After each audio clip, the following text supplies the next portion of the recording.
அனைவருக்கும் வணக்கம். தமிழன் என்றோர் இனம் உண்டு, தனியே அவருக்கு ஒரு குணம் உண்டு. அமிர்தம் அவனுடைய மொழியாகும், அன்பே அவனுடைய வழியாகும். அறிவின் கடலை கடைந்தவனாம், அமிர்த திருக்குறள் அடைந்தவனாம். பொறியின் ஆசையை குறைத்திடவே பொருந்திய நூல்கள் உரைத்திடுவான். கலைகள் யாவினும் வல்லவனாம், கற்றவர் எவர்க்கும் நல்லவனாம். நிலைக்குள் பற்பல அடையாளம், நின்றன இன்னும் உடையோனாம்.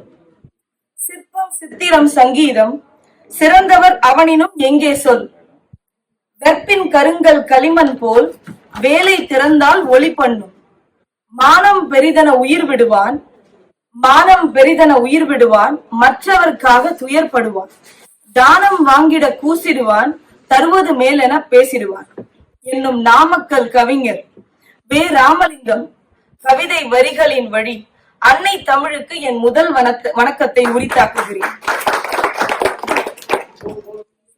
இந்த நிகழ்வினை சிறப்பு மிக்கதாக்க போகும் பேச்சாளர்களுக்கும் அதை காண வருகை தந்திருக்கும் பார்வையாளர்களுக்கும் என் அன்பு வணக்கம்.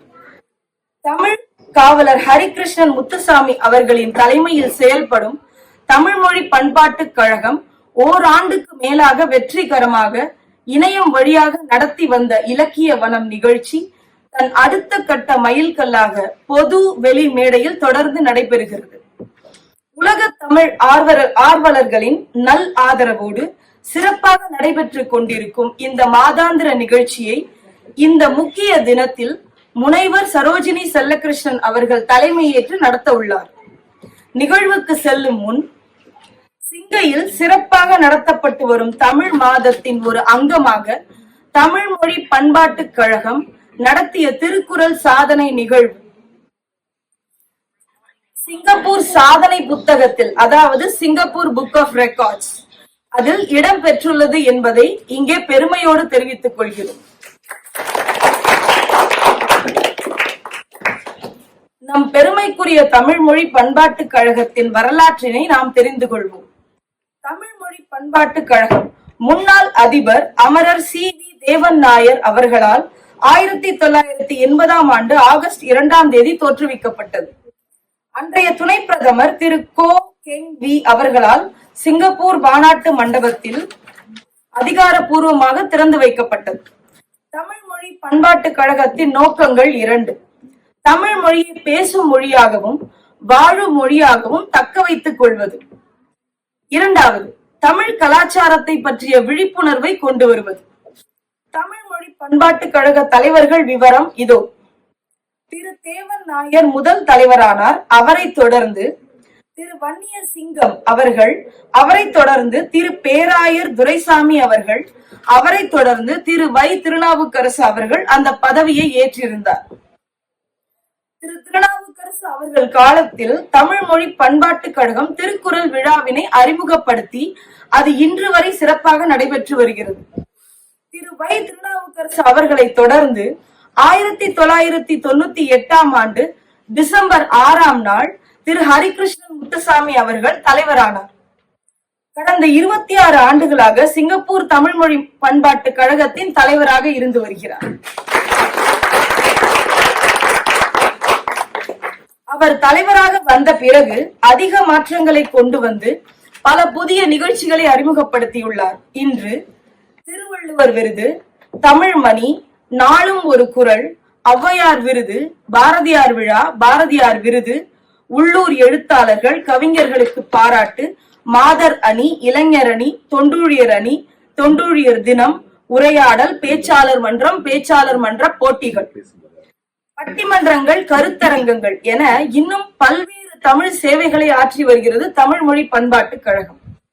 இப்படியாக நமது தமிழ் மொழி பண்பாட்டுக் கழகம் சிங்கப்பூரில் தமிழ் மொழியை வாழும் மொழியாகவும் பேசும் மொழியாகவும் தக்க வைத்துக் கொள்வதற்காக தமிழ் கலாச்சாரத்தை பற்றிய விழிப்புணர்வை ஏற்படுத்துவதற்காகவும் தொடர்ந்து அளப்பரிய சேவைகளை செய்து வருகிறது. இன்றைய நம் இலக்கிய வனத்தின் தலைப்பு திருமுருகாற்றுப்படை.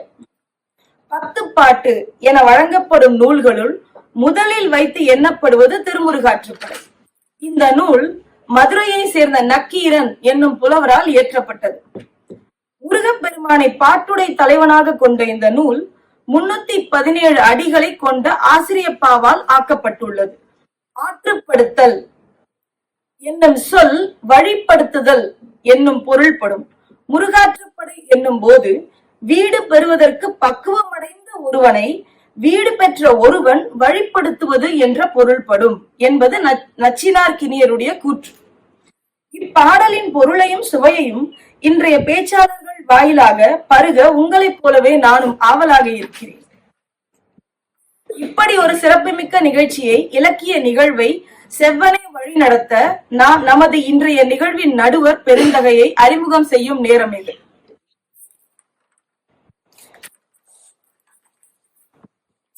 டாக்டர் சரோஜினி செல்லகிருஷ்ணன் அவர்கள் கவிஞர், எழுத்தாளர், இலக்கிய மேடை பேச்சாளர் என்று பன்முகத்திறன் கொண்டவர்.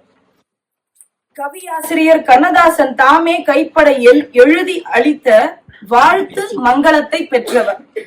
இந்தியாவில் புதுச்சேரி இலக்கிய பேரவையின் சார்பில் இலக்கிய வாணி என்னும் பட்டத்தை புதுவை முதல்வரிடம் பெற்றவர். புதுவை கம்பன் கழக நிறுவனர் கம்பவாணர் திரு அருணகிரியிடம் செவிநுகர் செல்வி எனும் பட்டத்தையும் பெற்றுள்ளார். கவிதாயினி திருமதி சவுந்தரா கைலாசத்திடம் தெய்வ தமிழ் தம்பதியர் என்னும் பட்டத்தையும் பெற்றவர். இவரின் தமிழ் இலக்கிய பணிகளையும் கல்வி பணிகளையும் பாராட்டி சாகித்ய அகாடமி, சென்னை கம்பன் கழகமும் இணைந்து தமிழ் நிதி என்னும் வாழ்நாள் சாதனையாளர் விருதினை 2013 வருடம் அளித்து சிறப்பித்துள்ளனர்.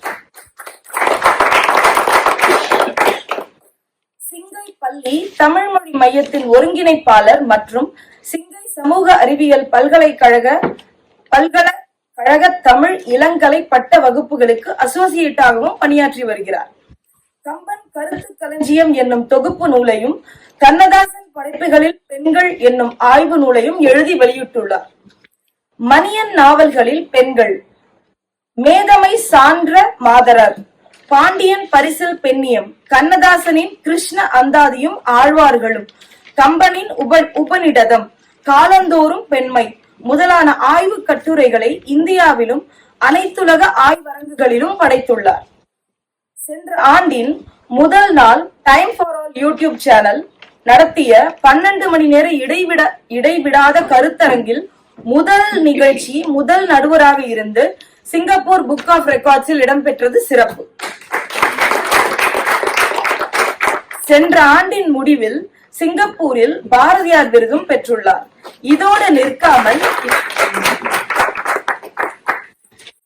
நிற்காமல் இவருடைய தமிழ் பணி தொடர்ந்து கொண்டே இருக்கிறது.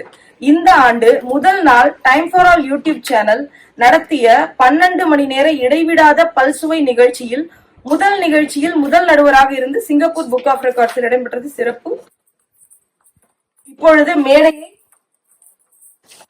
சரோஜினி அம்மையாரிடம் ஒப்படைக்கிறேன். நன்றி, வணக்கம். என் அருமை சகோதரர் ஐயா ஹரிகிருஷ்ணன், அவருடைய வலதுகரமாக இயங்கி வரும் சகோதரி வசந்தம் மற்றும் அவர்களுடைய விரல்களாக இயங்கி வரக்கூடிய அவர்களுடைய தொண்டூழியர் படை, இவர்கள் எல்லோருக்கும் இங்கு கூடியுள்ள சோழன் பேச்சாளர் மன்றம், அவர்கள் அனைவருக்கும் என்னுடைய வணக்கம்.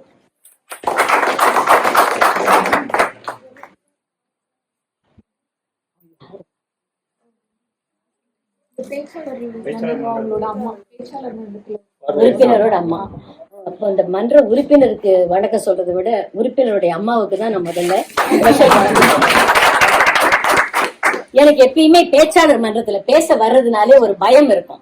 எங்கேயானு கையில ஒரு பேப்பரை வச்சுக்கிட்டு ஒரு மதிப்பீட்டு உரை பண்ணிட போறீங்களோட ஒரு பயம் நிச்சயமா எனக்கு உண்டு. ஆனா எனக்கு எல்லா விதமான ஒரு உறுதிமொழியும் உமாசங்கர் கொடுத்ததுனால, இலக்கிய வனத்துல நாங்க 17 மாதங்களாக ஒரு நிகழ்ச்சியை தொடர்ந்து நடத்துறதுனால இனிமேல மதிப்பீடு பண்ணியும் பிரயோஜனம் இல்லைன்றதுனாலையும் நாங்க தைரியமா இங்க வந்துட்டோம்.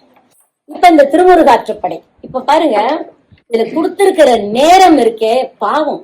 இந்த பேச்சாளர்கள்லாம் ரொம்ப ரொம்ப பாவம். அதை விட நான் ரொம்ப பாவம். ஏன்னாக்கா எனக்கு முதல்ல ஒரு 10 நிமிஷம், அதுக்கப்புறம் நான் எடுத்துக்கொண்ட படை வீட்டை பற்றி பேசுவதற்கு ஒரு 10 நிமிஷம். எங்க எனக்கு கொடுத்த அந்த 20 நிமிஷத்துல நான் முன்னுரை மட்டும்தான் சொல்ல முடியும். அப்படிப்பட்ட ஒரு திருமுருகாற்றுப்படையை இன்று நாம் சிந்தனைக்கு எடுத்துக்கொண்டிருக்கிறோம். இப்ப இது 17வது மாதமாக நடைபெற்றுக் கொண்டிருக்கிறது. முருகு பொருநராறு 12 முல்லை பெருகு வடமதுரை காஞ்சி மருவினிய கோல நெடுநல்வாடை கோல் குறிஞ்சி பட்டினப்பாலை கடாத்தொடும் 10. நாங்க பெரும்பான ஆற்றுப்படையை பின்னாடி வச்சிருக்கிறோம். ஏன்னாக்கா வரிசையா ஆற்றுப்படையை பேசிக்கிட்டே வரோம். பின்னாடி நடுவுல ஒரு திருமுருக ஆற்றுப்படையை விட்டுருக்கிறோம். இப்ப என்ன ஒரு சந்தேகம், ஹேமா சொன்னாங்க பாத்தீங்களா, வீடு பேரை பெற்ற ஒருவன் வீடு பேரை பெற விரும்பும் ஒருவனுக்கு ஆற்றுப்படுத்துவது. கொஞ்சம் நான் வித்தியாசப்பட போறேன் இந்த தலைப்புல. இதுக்கான பொருள்ல நான் ஒரு வித்தியாசப்பட போறேன். ஏன்னா இந்த அணுவை துளைத்து 7 கடலை புகட்டி குறுக தரித்த குரல்மாங்க, அது கூட முடியும்பா, திருமுருகாற்றுப்படைய முடியாது. ஏன் முடியாதுன்னு சொன்னா 5 படை நூல்கள் ஆற்றுப்படை நூல்கள். இதுல திருமுருகாற்றுப்படையை ஏன் முதல்ல வச்சாங்க? முருகு பொருணராறு 12 முல்லை பெருகு வடமதுரை காஞ்சி. என்ன காரணம்? ஐயா நக்கீரர் பெரும்புலவர், அவர் எழுதியதல்லவா, அதுதானே முதல்ல வைக்கணும். அப்படின்னா அவர் எழுதின 7வது நூல் நெடுநல்வாடை ஏன் 7வதாக வைக்கப்பட்டிருக்கிறது? அப்படின்னா அது 2வது வைக்கப்பட்டிருக்கணும். அப்படின்னா இல்ல. கால அடிப்படையா இல்ல, அதுவும் இல்ல. காலத்தினால் பிற்பட்டவை எல்லாம் முன்னால் வருகின்றன, முற்பட்டவை எல்லாம் பின்னால் வருகின்றன, பிற்பட்டவை எல்லாம் முன்னால் வருகின்றன. அப்ப திருமுருகாற்றுப்படை ஏன்? கால வரிசை என்றால் அதுவும் தவறு. சரி, அப்ப முருகன் வணக்கம். இந்த முருகன் இப்ப நம்ம பேச போறது எந்த விதமான பகுத்தறிவு கொள்கையும் அல்ல. திருமுருகாற்றுப்படையில் நக்கீரர் எதை சொல்லி இருக்கிறாரோ அதை சொல்லத்தான் நாங்கள் அத்தனை பேரும் வந்திருக்கோம். 5 பேர் 6 பேரை பத்தி பேச வந்திருக்கோம், 6 படைவீடை பத்தி பேச வந்திருக்கோம். அதனால இந்த முருக வணக்கம் என்பது பழந்தமிழ் மக்களுடைய ஒரு அடிப்படை வணக்கமாக இருந்திருக்கிறது. எனக்கு பழந்தமிழ் இலக்கியங்களிலேயே முருகனுடைய வணக்கம் பேசப்படுகிறது. அப்ப முருகனுடைய வணக்கம் பேசப்படுகிறதுனா சிவன், திருமால், கலைமகள், திருமகள் இவர்கள் எல்லாம் தெய்வங்களாக பேசப்பட்டு, வருணன், இந்திரன் இவர்கள் எல்லாம் தேவர்களாக, வழிபட தெய்வங்களாக அவர்கள் வைத்துக் கொண்டிருக்கிறார்கள். ஆனால் முருகனுக்கு மட்டும் என்னப்பா தனிச்சிறப்பு? முருகன் அப்பா, அவங்க அப்பா எங்க? முருகனுக்கு மட்டும் என்ன தனிச்சிறப்பு? இப்ப எல்லாரும் சொல்லுவோம் இல்லையா, குறிஞ்சி, முல்லை, மருதம், நெய்தல், பாலை, இந்த 5 நிலங்கள் தான் நம்முடைய நாட்டில் இலக்கியங்களுக்கு உரியதுன்னு இல்ல. 4 நிலங்கள் தான் இந்தியனுக்கு, நம்ம தமிழ்நாட்டுக்கு உரியது என்னமோ 4 நிலங்கள் தான். எங்க பாலை நிலம் சொல்லுங்க? சகாரா பாலைவனம் தமிழ்நாட்டிலா இருக்கிறது? இல்லையே. அப்ப குறிஞ்சியும் முல்லையும் முறைமையில் தெரிந்து நடுங்கு துயர் உறுத்து பாலை என்பதோர் படிவம் கொள்ளும் சொன்னாங்க. நல்லியல் வழிந்து நடுங்கு துயர் உறுத்து பாலை என்பதோர் படிவம் கொள்ளும். அப்ப முல்லையும் குறிஞ்சியும், முல்லை என்பது காடும் காடு சார்ந்த இடமும், குறிஞ்சி மலையும் மலை சார்ந்த இடமும், இவையெல்லாம் தன்னுடைய முறையில் தெரிந்தால் அது பாலை என்பதோர் படிவம் கொள்ளும்னாங்க. மருதம் வயலும் வயல் சார்ந்த இடமும், நெய்தல் கடலும் மணலும் மணல் சார்ந்த இடமும். அப்ப எது பாலை? இந்த 4 நிலங்களில் எது திரிந்தாலும் அது பாலை, அது பாலை. அதனால்தான் நானிலம் என்று ரொம்ப ஜாக்கிரதையா பேசினாங்களே தவிர 5 நிலங்களாக வகைப்படுத்தி நானிலம் சூழ்ந்த உலகம் என்றுதான் பேசப்பட்டிருக்கிறது. அதனால இப்ப நானிலத்தை பத்தி பேசினாலும் ஒரு நிலத்துல பேசப்படுற கருத்துக்கள் இன்னொரு நிலத்துல பேசப்படாது. அதுதான் ரொம்ப முக்கியம். ஒவ்வொரு நிலத்துக்கென்றும் மக்கள், விலங்குகள், கருப்பொருள், உரிப்பொருள், முதற்பொருள் எல்லாம் தனித்தனியா இருக்கு. அவையை கொண்டு அடுத்த குறிஞ்சி நிலத்துக்குரியது முல்லை நிலத்துக்கு சேர்க்கலாமா? சேர்க்க முடியாது. சேர்த்தா பொருத்தமா வராது. பாருங்க, அப்ப மலையில் வாழுகின்ற விலங்குகள் அங்குதான் இருக்கும், காட்டுல வாழற விலங்குகள், மக்கள் அங்குதான் இருப்பார்கள். நீங்க மாத்தி யோசிக்க முடியாது. மாத்தி யோசில சினிமால மட்டும்தான் இல்லையா, இதுல யோசிக்க முடியாது. ஏனென்றால் அவர்கள் யோசிக்கவில்லை. அப்ப நாம யோசிக்கிறதுக்கு நம்ம யாரு? இப்ப இந்த இத்தனையிலையும் ஏன் குறிஞ்சிக்கு முதல் இடம்? கொஞ்சம் யோசிச்சு பாருங்க. கொஞ்சம் பிக் பேங் தியரிக்கு வாங்க. பிக் பேங் தியரி அப்ப என்ன? உலகமெல்லாம் கடல், அந்த நீர் சூழ்ந்தது, நீர் சூழ்ந்தது, நீர் வற்றியது இல்லையா? வைரமுத்துவோட மகா கவிதையும் அதுதானே சொல்லுகிறது. பிக் பேங் தியரியை தான் சொல்லுது. அந்த நீர் வற்றிய பிறகு எது முதலில் தெரியும்? கடலா காடா? எது தெரியும்? மலை தெரியும், மலை தெரியும். அந்த மலை தெரிந்ததனால் மலையில் இருக்கக்கூடிய தெய்வத்தை அவர்கள் வணங்கி இருக்கிறார்கள். என்ன செஞ்சாங்க? அது என்ன பண்ணாங்க? நீர் வடிய ஆரம்பித்த போது அந்த மலை தெரிந்தது. அதனால்தான் சொன்னாங்க கல் தோன்றி மண் தோன்றி, அந்த கல் தோன்றி மண் தோன்றி முன்னாடியே வாளோடு முன் தோன்றி மூத்த குடி. அப்பயும் பாருங்க, சண்டைக்காரவங்க தான் வாளோடு முன் தோன்றி மூத்த குடி. நம்ம சண்டைக்காரவங்க சொன்னா நமக்கு அசிங்க இல்லையா? நம்ம எதிர்த்து வருபவர்களை, அவர்களை வெற்றி கொள்ளுவதற்கு தயாராக இருக்கக்கூடிய நாங்கெல்லாம் ரொம்ப பழங்கதையே பேசுவோம்னு நினைக்காதீங்க. எங்க கையிலும் வாள் இருக்கும். வாளோடு முன் தோன்றி மூத்த குடி என்று சொன்னார்கள். அப்ப என்ன செஞ்சாங்க? இப்ப சாதாரணமா நம்ம வணங்கக்கூடியவர்களை எங்க வைப்போம்? ரொம்ப உயரமா வைப்போம். ரொம்ப உயரமா வைக்கிறது தானே, மனசளவுலயாவது உயரமா வச்சுக்குவோம். பார்க்கும்போது மரியாதை கொடுக்கலனாலும் மனதளவுல வீட்டுல உயர்ந்தவங்களை உயர்ந்த இடத்துல தானே வைக்கிறது வழக்கம். அது போல உயர்ந்த இடத்தில் வைக்கப்பட்டவன் தான் முருகன். அவன் பூசைக்குரியவனாக அவனை உயர்ந்த இடத்தில் வைத்தார்கள். இப்ப மலைக்கும் மத்ததுக்கும் என்ன வித்தியாசம்? இப்ப இங்க 74 மாடி கட்டடம் ஒண்ணு இருக்கு. அடுத்த வருஷமே 84 மாடி கட்டடம் வந்துருச்சுன்னா 74 சின்னதா போயிடும். மலைக்கு மேல இன்னொரு மலை வருமா? மலைக்கு மேல இன்னொரு மலை வராது. அதனால்தான் மலை உச்சி, அதனால்தான் மலை உயர்ந்தது என்று சொல்லுகின்றார்கள். மேடாக நிற்கின்ற இடங்களில் எல்லாம் முருகன் இருக்கிறான் என்று சொன்னார்கள். அப்ப அதுல கூட பாருங்க, அந்த மலையில குறவர்கள் தான் வாழ்ந்திருக்கிறார்கள். குறவர்கள் வாழ்ந்தவர்கள் என்ன செஞ்சிருக்காங்க? இன்னைக்கும் நம்ம என்ன செய்யறோம்? வீட்டுல சில ரொம்ப பெரியவங்க எல்லாம் இருக்கிற வீட்டுல பிளாஸ்டிக் வாளி வாங்கிட்டு வந்தா கூட சாமி முன்னாடி வைப்பாங்க. ஏனென்றால் நான் வாங்கி வந்திருக்கிறேன், இதனுடைய பயன்பாடு நல்லதாக இருக்க வேண்டும் என்பதுதான் அதனுடைய பொருளை தவிர, ஒரு சர்க்கரையை வேற போட்டு வைப்பாங்க. இதனுடைய பயன்பாடு எனக்கு மங்களமாக இருக்க வேண்டும் என்பதுதான் அதனுடைய பொருள். எல்லாத்தையும் பைத்தியக்காரத்தனமா சாமி முன்னாடி வைக்கிறாங்க என்பது பொருள் அல்ல. அது போல குறவர்கள் எது முதல்ல விளைஞ்சதோ கொண்டு போய் சாமி கிட்ட வச்சுட்டாங்க. ஏன்னாக்கா குறவர்களுடைய மாப்பிள்ளையாக முருகன் காணப்படுகின்றான். அவனை அப்படிதான் வச்சிருக்கிறாங்க. கடி என்றால் புதியது, கடியும் முருகன் என்று சொல்லுகின்றார்கள். அப்படின்னா கடியும் உணவு எது புதுசா கிடைச்சதோ அது ஆண்டவனுக்கு, அதுவும் முருகனுக்கு என்றுதான் அவர்கள் வாழ்ந்திருக்கிறார்கள். என்ன சொன்னாங்க? அதனாலதான் திருமுருகாற்றுப்படை முன்னால் வருகிறது. சிவபிரகாச சுவாமிகள் சொல்லுகிறார், பாவுள் முந்திர வந்து நிற்கும் முருகாற்றுப்படை மொழிந்தான். பாவுள் வந்து நிற்கும் பாக்களுக்குள்ளேயே முதலாக வந்து நிற்பது எது என்று சொன்னால் திருமுருகாற்றுப்படை என்று சொல்லுகிறார். அதனால் முருகு பொருணராறு என்பது பொருளாக இருக்கிறது. அப்படி பாருங்க, இலக்கியம் கண்டதற்கு தான் இலக்கணம் இயம்பினார்களே தவிர, இன்னைக்கு நமக்கு என்ன பிரச்சனை? ஆசிரியப்பா இருக்கு, வெண்பா இருக்கு, கலிப்பா இருக்கு. அது எப்படி எழுதுறது? அது எப்படிப்பா எழுதுறது? அது முதல்ல இலக்கணம் கத்துக்கிட்டா வார்த்தை வர மாட்டேங்குது. வார்த்தை வந்துச்சுன்னா இலக்கணம் பொருந்த மாட்டேங்குது. அப்ப அந்த காலத்துல அப்படியே செஞ்சாங்க இல்ல. அந்த காலத்துல செய்தது போல இந்த காலத்துல செஞ்சா எல்லாரும் இலக்கியம் எழுத ஆரம்பிச்சிருவாங்க. இலக்கியம் கண்டதற்கு இலக்கணம் இயம்பலின் இலக்கியத்தை எழுதி போட்டுட்டாங்க எல்லாரும். எழுதி போட்ட பிறகு 4 வரி பாடல்கள், 5 வரி பாடல்கள், 6 வரி பாடல்கள், 8 வரி பாடல்கள் என்று பின்னால் வந்த புலவர்கள் வகுத்து வைத்தார்கள். இப்படி எல்லாம் இருக்கா? ஈற்றடிக்கு முன்னாடி 3 அடியாக இருக்கிறதா? அது ஆசிரியப்பா என்று வை. வெண்பாவில் 2வது அடியில ஒரு ஈற்றுச்சீர் வருகிறதா, ஒரு தனிச்சொல் வருகிறதா, அதை வெண்பா என்று கூறு. துள்ளல் ஓசை வருகிறதா, அதை கலிப்பா என்று கூறு என்று அவர்கள் செய்தார்களே தவிர, இலக்கணம் செய்த பிறகு இலக்கியம் எழவில்லை. இலக்கியம் கண்டதற்கு இலக்கணம் இயம்பலின் என்று சொல்லியிருக்கிறார்.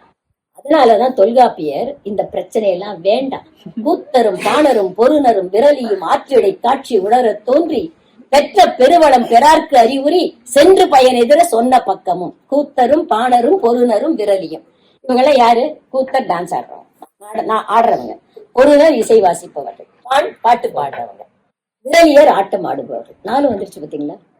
கூத்தரும் பாணரும் பொருணரும் விரலியும் ஆற்றிடை காட்சி உறழ தோன்றி. ஆறுன்னு அர்த்தம் இல்ல, வழி வழி. ஆற்றிடை காட்சி தன் முன்னால் வருபவர்களை பார்த்து பெற்ற பெருவளம் பெறார்க்கு அறிவுரி. நான் பெற்ற பெருவளம் நீயும் பெற வேண்டுமா? நான் இங்க போ, வழியெல்லாம் உனக்கு சொல்றேன். அந்த இடத்துக்கு போனா நான் இன்னைக்கு எல்லாம் எடுத்துட்டு வரேன்னு பாத்தியா, அதை விட அதிகமா அவன் கொடுப்பான். பெற்ற பெருவளம் பெறார்க்கு அறிவுரி சென்று பயன் எதிர சொன்ன பக்கமும் என்று சொன்னார்கள். சரி, இப்படி வாங்கினவங்க ஏன் வாங்கிக்கிட்டே இருந்தாங்க? கொஞ்சம் யோசிச்சு பாருங்க. வாங்கினவங்க ஒவ்வொரு மன்னனா போய் வாங்கிக்கிட்டே இருந்தாங்க. அப்ப என்ன காலம் எல்லாம் வறியவர்களாகவே இருந்தார்களா? இல்ல, நிச்சயமா இல்ல. அவர்களுக்கு கொடுக்கக்கூடிய மனம் இருந்தது. அதனாலதான் அவன் வாங்கி வந்த பொருளை இன்னொருக்கு என்னாது என்னோடும் சூழாது எல்லோருக்கும் கொடு மதி மனை கிழவோயே என்று சொன்னான். எனக்குன்னு பார்க்காத, என்கிட்ட கேட்காத, யாருக்கெல்லாம் கொடுக்கணுமோ கொடுத்துரு. வந்தது கொடுத்தா முடிச்சு போச்சு, மறுபடியும் வறியவன் அடுத்த மன்னனை நோக்கி புறப்பட்டு விட்டார். அதனால்தான் புலவர்கள் எல்லாம் வறியவர்களாகவே இருந்திருக்கிறார்கள். நீங்க கேட்பீங்கல்ல, ஏன் புலவர்கள் வேற வேலையே கிடையாது, சாப்பாடே கிடையாது, வழி கிடையாதுன்னா அவர்களுக்கு கொடுக்கக்கூடிய மனம் இருந்ததனால் வறியவர்களாக இருந்தார்கள். பிற்காலத்துல இந்த ஆற்றுப்படைகள்ல பிற்காலத்துல என்ன செஞ்சாரு? கச்சியப்ப முனிவர் திருத்தணிகை ஆற்றுப்படைன்னு ஒண்ணு வச்சார். ஏட்டுச்சுவடியில கூட பாணாற்றுப்படை என்ற ஒன்றை உவேசா சொல்லியிருக்கார். ஆனால் அவையெல்லாம் மிகச்சிறப்பு பெறவில்லை.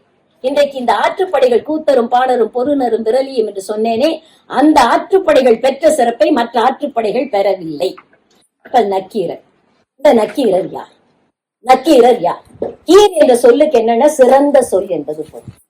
கீர் என்ற சொல்லுக்கு கீர் என்றால் சிறந்த சொல், கீரர் என்றால் சிறந்த சொல்லை சொல்லுபவர் என்பது பொருள்.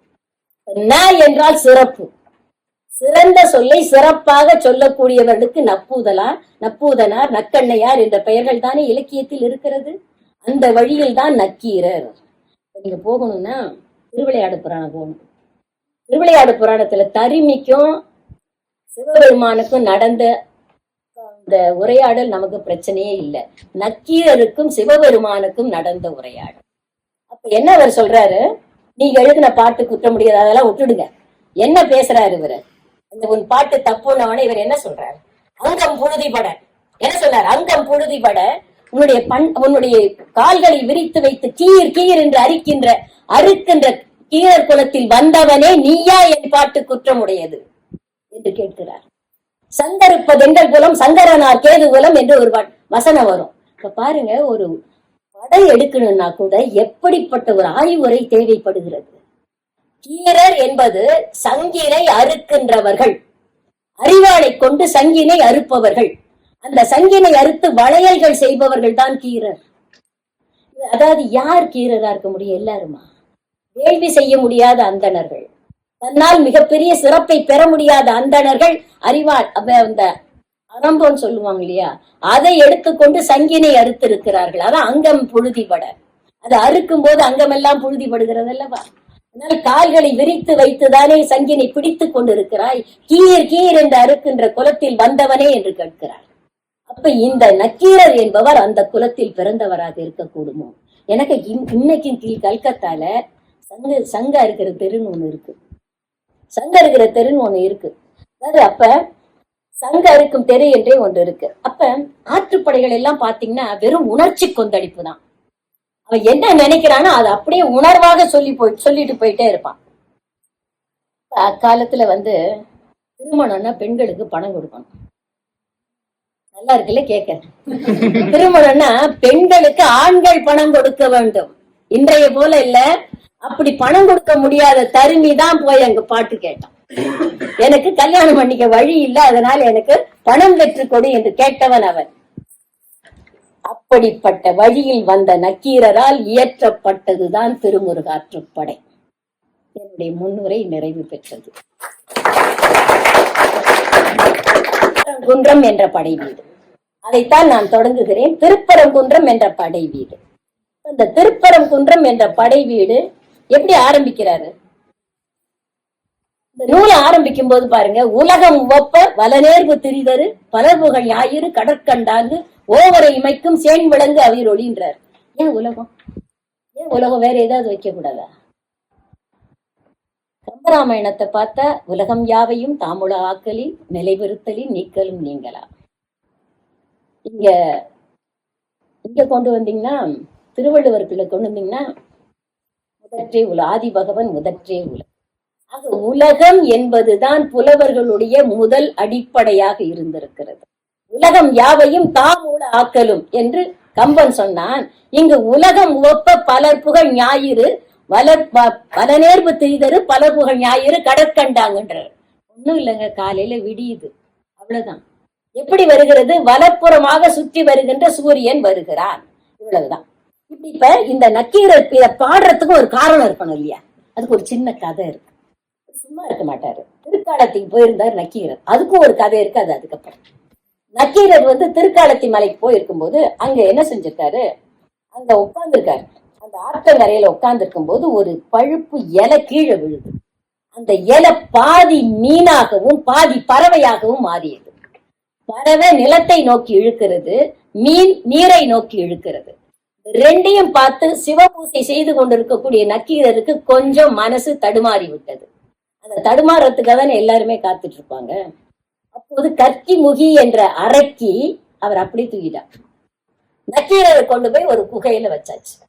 குகையில வச்சா எல்லாரும் நக்கீரர் வந்துட்டாரு ரொம்ப சந்தோஷப்படுவாங்கன்னு நினைச்சீங்க. அட பாவி, நீ ஏன் இங்க வந்தேன்னு கேட்டாங்க. காரணம் என்ன தெரியுமா? கற்கி முகி எல்லாரையும் ஏமாத்தி 1000 பேர் வந்த உடனே எல்லாரையும் சாப்பிட்டுடலான்னு ஒரு முடிவு பண்ணியிருக்காங்க. 999 பேர் வந்துட்டாங்க. 1000வது ஆளாக நக்கீரர் செல்லுகிறார். முடிஞ்சு போச்சா, அவங்க மிஷன் அக்கம்ப்ளிஷ்ட். அப்ப அவர்கள் இப்போது சாப்பிட்டுருவாங்க. நாங்க எங்க உயிரெல்லாம் போக போகுதேன்னு சொல்லி வருந்தும் போது ஒரு குகையில் கொண்டு போய் வைத்ததனால் தன் மனமாகிய இருண்ட குகையில், அந்த குகையில் இருக்கக்கூடிய குகனை, ஏன் முருகனுக்கு குகன்ற பேர் வந்தது தெரியுதா? அந்த மனமாகிய குகையில் இருப்பவனை எண்ணி பாட ஆரம்பிக்கின்றார். அப்போது வந்ததுதான் திருமுருகாற்றுப்படை. அப்போது பிறந்ததுதான் திருமுருகாற்றுப்படை. அதை பாடி அதன் பிறகு முருகன் வந்து அவங்க எல்லாரையுமே விடுவித்ததாக ஒரு புராண வரலாறு இருக்கின்றது. அப்ப நம்முடைய இருத குகையில இருக்கிறதுனால தான் அவனுக்கு குகன்னே பேர். இப்ப இப்படி வந்த ஒரு அந்த நூல்ல உலகம் யாவையும் சொல்லிட்டோம் இல்லையா? சரி, இவர் வந்து திருக்காலத்தி மலைக்கு ஏன் போக சொன்னார்? அதுலயும் ஒரு சின்ன செய்தி இருக்கணும் இல்ல? ஏன் இந்த முருகன் வந்தோடனே அவர் கைலாச மலைக்கு தானே போகணும். இவர் ஏன் திருக்காலத்தி மலைக்கு போக சொன்னார்னா, இந்த பிரச்சனை ஆரம்பிச்ச இடத்த பாருங்க. பாண்டிய மன்னன் செண்பக பாண்டியனுக்கு தன்னுடைய மனைவியினுடைய கூந்தலில் மனம் இருக்கிறதா இல்லையா? அதான பிரச்சனை. நக்கீரர் இல்லைன்னு தானே சொன்னார். கொங்குதேர் வாழ்க்கை அஞ்சரை தும்பி காமம் செப்பாது கண்டது மொழிமோ பயிலியது கழிய நட்பின் மயிலியல் சரி ஏற்ற அறிவை கூந்தலில் அறியவும் உழவோ நீ எறியும் பூவேண்டார். அப்ப இல்லைன்ட்டார். இல்லைன்னா அப்ப என்ன செய்யறது? நக்கீரருக்கு ஒரு உணர்த்த வேண்டும். திருக்காலத்தி மலைக்கு போக சொன்னாரு. ஏன் போக சொன்னாரு? அங்க பொன்முகல் யாற்றுல போய் நீராடிட்டு போ. அங்க பொன்முகல் யாற்றுல போனா அந்த அம்பிகை பேர் என்ன தெரியுமா? ஞான பூங்கோதை. ஞான பூங்கோதைக்கு கூந்தலில் மனம் உண்டு. அந்த ஞான பூங்கோதைக்கு கூந்தலில் மனம் உண்டு என்பதை நக்கீரன் தெரிந்து கொள்ள வேண்டும் என்பதற்காகத்தான் அவரை திருக்காலத்தி மலைக்கு அங்க போகும்போதே அவர் கேட்கிறார். அப்பயும் பாருங்க, நம்மள மாதிரி ஆள் தான் நக்கீரன். கைலாய மலைக்கு போகணுமா? எப்படி? நீ ஒண்ணும் கவலைப்படாத, நீ 10 அடி எடுத்து வை, கைலாயம் உன்னை நோக்கி 10 அடி வரும். நீ கைலாய மலையை நோக்கி 10 அடி எடுத்து வைத்தால் கைலாயம் உன்னை நோக்கி 10 அடி எடுத்து வரும். அதனால தைரியமா போனார். நான் நம்பிதான் போனார். அங்க போய் பொன்முகல் ஆற்றுல நீராடி எழுந்த பிறகே கைலாயத்தில் அவர் இருந்தார். நம்பிக்கை. நம்பிக்கைதான் வாழ்க்கை. இன்னைக்கெல்லாம் 20ஆம் நூற்றாண்டுல சொன்னா கைதட்டுவோம் எல்லாரும் இல்லையா? அன்றைக்கு அவர் சொல்லி இருக்கிறார், நம்பிக்கைதான் வாழ்க்கை. அப்படி நம்பினால் நிச்சயமாக வாழ்க்கை வரும் என்பதுதான பொருள். அதுக்கப்புறம் தான் அவர் எழுதினாரு கோப பிரசாதம்னு ஒரு நூல். வேற பாருங்க, கோப பிரசாதம்னு ஒரு நூல் எழுதினாரு. அதுக்கடுத்து இன்னொரு நூல் எழுதினாரு, கைலை பாதி காலத்தி பாதி அந்தாதி. ஏன்னா கைலை பாதி காலத்தி பாதன் பாதி தானே வந்திருக்காரு அவர். அதனால கைலை பாதி காலத்தி பாதி அந்தாதின்னு எழுதினாரு. இப்ப திருப்பரங்குன்றத்துல ஆரம்பிக்கிறாருங்க. உலகம் உவப்ப பல நேர்வு திரிதர்ன்னு சொன்னேன். இப்ப அகர முதல் எழுத்தெல்லாம் ஆதி பகவன் முதற்றே உலகு. சம்பந்தர் சொல்றாரு, வையகம் துயர் தீர்கவேன்றார். அப்ப யாராக இருந்தாலும், ஆன்மீக புலவர்களாக இருந்தாலும் சரி, சாதாரணமாக இருக்கக்கூடியவர்களாக இருந்தாலும் சரி, எல்லோருடைய எண்ணமும் உலகம் உய்தி பெற வேண்டும், உலகம் சமநிலை பெற வேண்டும் பாடினாங்க இல்லையா? அதனால அருட்பெருஞ்சோதி தனிப்பெரும் கருணை, இறைவன் ஒளிமயமானவன். அப்படிதானே இன்றைக்கு எல்லா சமயமும் ஒத்துக்கொள்ளுகின்ற ஒரே செய்தி, இறைவன் ஒளிமயமானவன். அவனுக்கு நீங்க பேர் வேணா வெவ்வேறு வச்சுக்கலாம். அவன் தேஜோமயமானவன், தேஜோ விக்கிரமயமானவன் அவன். அதனால அருவுமாகி உருவுமாகி அனாதையாய் பலவாய் ஒன்றாய் பிரம்மமாய் நின்ற சோதி பிழம்பதோர் மேனியாகி என்று கந்தபுராணம் சொல்லு. அப்படி எல்லோரும் அவரை ஒளிப்பிழம்பாக கருதுகிறார்கள். அதனால் உலகம் உவப்ப வலநேர்வு திரிதரு பலர்ப்புகழ் ஞாயிறு கடற்கண்டாங்கு அப்படின்னு வருது பாருங்க. சிலப்பதிகாரம் ஞாயிறு போற்றுதும் ஞாயிறு போற்றுதும், அடுத்தது திங்களை போற்றுதும் திங்களை போற்றுதும். அது இந்த இவைகள் எல்லாம் இல்லாமல் இருக்காது. இவைகள் எல்லாம் இல்லாமல் உலகம் இல்லை, அதனால் அது உண்டு. அது அறிந்த சோதியும், அறிந்த சோதியில் உயர்ந்ததாக உள்ளதை காட்டணும். இருக்குங்க, சூரியன் இருக்காரு, சந்திரன் இருக்காரு, அக்னி இருக்கு, 3மே ஒளிப்பழும்பு. இதுல எது உயர்ந்தது? சூரியன் உயர்ந்தவன். இன்னொரு பிரச்சனை வருமே, சூரியன் ஒரு பக்கம் காட்டினால் ஒரு பக்கம் இருளாக அல்லவா இருக்கிறது. அப்புறம் எப்படி முருகன் சூரியன் சொல்றது? சொல்லக்கூடாது. அப்ப அவன் ஒரு புறம் வந்தால் ஒரு புறம் இருளாகி விடுகிறதா? இல்லை. அவன் அறியாமை என்னும் இருளை அகற்றி அறிவு என்னும் தீபத்தை ஏற்றுபவன், அது எல்லோருடைய மனங்களிலும் ஏற்றுபவன். அதனால் அவன் பலர்புகழ் ஞாயிறு கடற்கண்டான் என்று வருகிறது. அதாவது ஏனென்றால் இரவுல பாருங்க, யாராக இருந்தாலும் உறக்கம் வந்துடும். அவ்வளவு திருடர்களை தவிர அவர்கள் எல்லோரும் உறங்குகின்ற நேரத்தை பார்த்து காத்து கொண்டிருப்பவர்கள். மற்ற நேரத்தில் அவங்களும் தூங்குவாங்க. அது தூக்கம் என்பது எல்லோருக்கும் உண்டு. இரவு நேரத்தில் இயக்கம் இல்லாமல் இருப்பது உண்டு. அது இயற்கையாக இருக்கட்டும், பறவை விலங்குகளாக இருக்கட்டும், யாராக இருந்தாலும் தூக்கம் ஒன்று இன்றியமையாத ஒன்று. பகல் நேரம் வந்து விட்டால் எல்லோருக்கும் சுறுசுறுப்பு வந்துடும் இல்லையா? அதனால் அதை சொல்லணுமா, அதனால சொன்னார், அதனால அதை சொல்றாரு. இப்ப ஞாயிற்றுக்கு கால எல்லை உண்டு. நான் சொன்னது போல முருகனுடைய அந்த ஒளிக்கு கால எல்லை கிடையாது. ஏன்னாக்கா ஏன் சூரியனை சொல்லக்கூடாது, சூரியனை மட்டும் அவனை மட்டுமே சொல்லக்கூடாதுன்னா, மகா பிரளய காலத்துல சூரியனும் அழிந்து போவான், சூரியனும் அழிந்து போவான். அப்ப அழியாமல் இருப்பது எது என்று சொன்னால் முருகனுடைய ஒளி. அதனால் அது பலர்புகழ் ஞாயிறு கடற்கண்டாங்கு ஓவரை இமைக்கும் சேன் விளங்கு அவிருள். எந்த நேரத்திலும் இமைத்தல் இல்லாத சேன் விளங்கு அதிரொளியம். எவ்வளவு தூரத்துல வேணாம், சரி நான் இன்னும் வேற நாட்டுல இருக்கேன், எங்க இருந்தாலும் அவனுடைய ஒளியானது வரும். அதனால்தானே நம்புறோம். வெளிநாட்டுல இருக்கிறவங்களும் சாமியை கும்பிடுறாங்களே, சாமியை கும்பிடுறாங்க, திருப்பி அவருக்கு வேண்டுதெல்லாம் செய்யறாங்கல்ல. அப்ப நம்பிக்கை, நம்பிக்கை அவன் எங்க இருந்தாலும் அவன் என்னை காப்பாற்றுவான் என்ற ஒரு நம்பிக்கை இல்லையா? அதனால தியானம் செய்வோர் உள்ளத்தில் அவன் என்றைக்கும் இருப்பான் என்பதனால் ஓவரை இமைக்கும் சேன் விளங்கு அவிரொளி.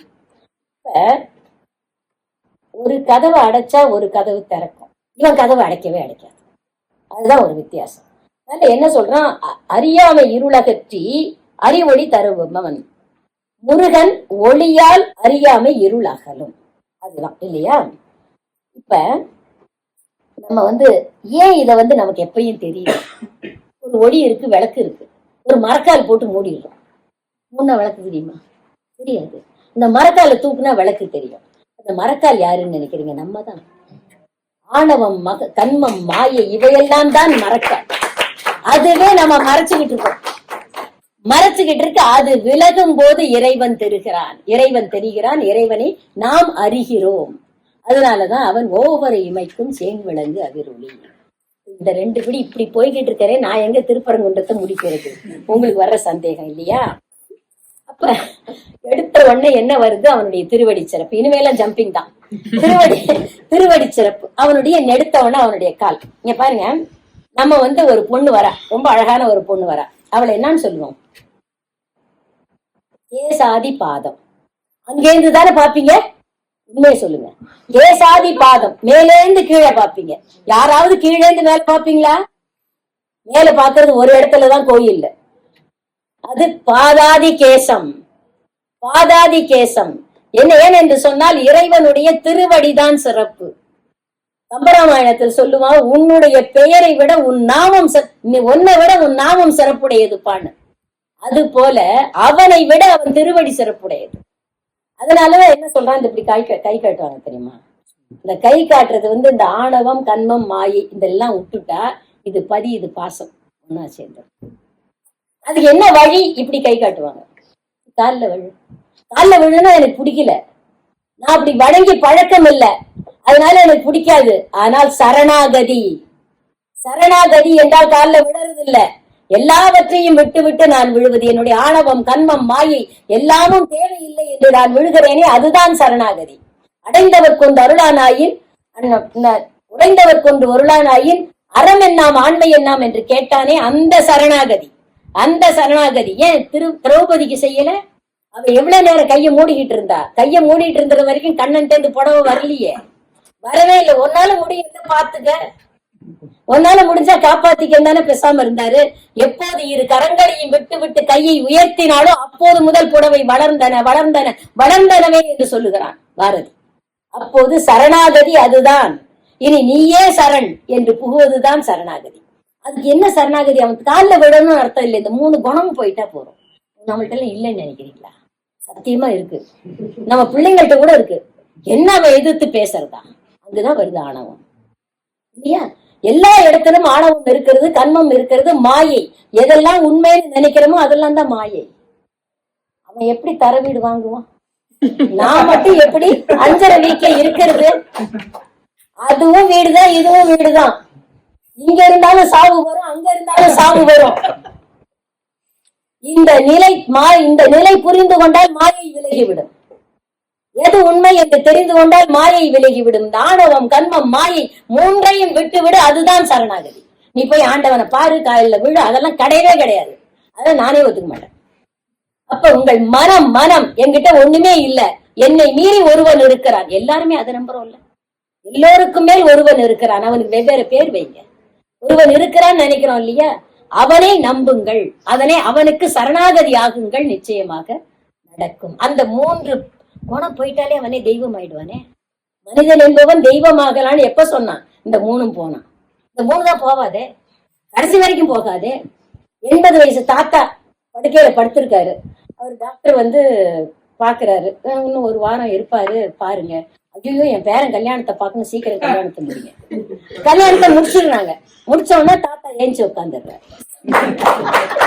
என்ன சொல்றாரு டாக்டரு, கொஞ்சம் பாத்துக்கணும் அப்படின்னும் போது, இல்ல பையனுக்கு, இந்த பேரனுக்கு ஒரு பையன் பிறக்கட்டும், அதுக்கப்புறம் சாவறேன். அப்ப போறதுக்கான நேரமே வராது, நமக்கு ஆசையே போகாது. அதனாலதான் சொல்றாங்க. அதனால்தான் நமக்கு மாயை விலக வேண்டும். எப்படி மனிதனுக்கு தலை பிரதானம், ஆண்டவனுக்கு பாதம் பிரதானம். அதுதான் நின்னில் சிறந்தது நின் தாழ் இணை என்று சொல்லுகின்றார்கள். அதனாலதான் இறைவன் தாழ் தோய நடந்து வந்தால் அவனுக்கு பெருமை. எப்படி பாருங்க, நம்ம போல இங்கேயும் பாருங்க, நம்மளுடைய அந்த ஈகோ, அவன் நடந்து வரணும்.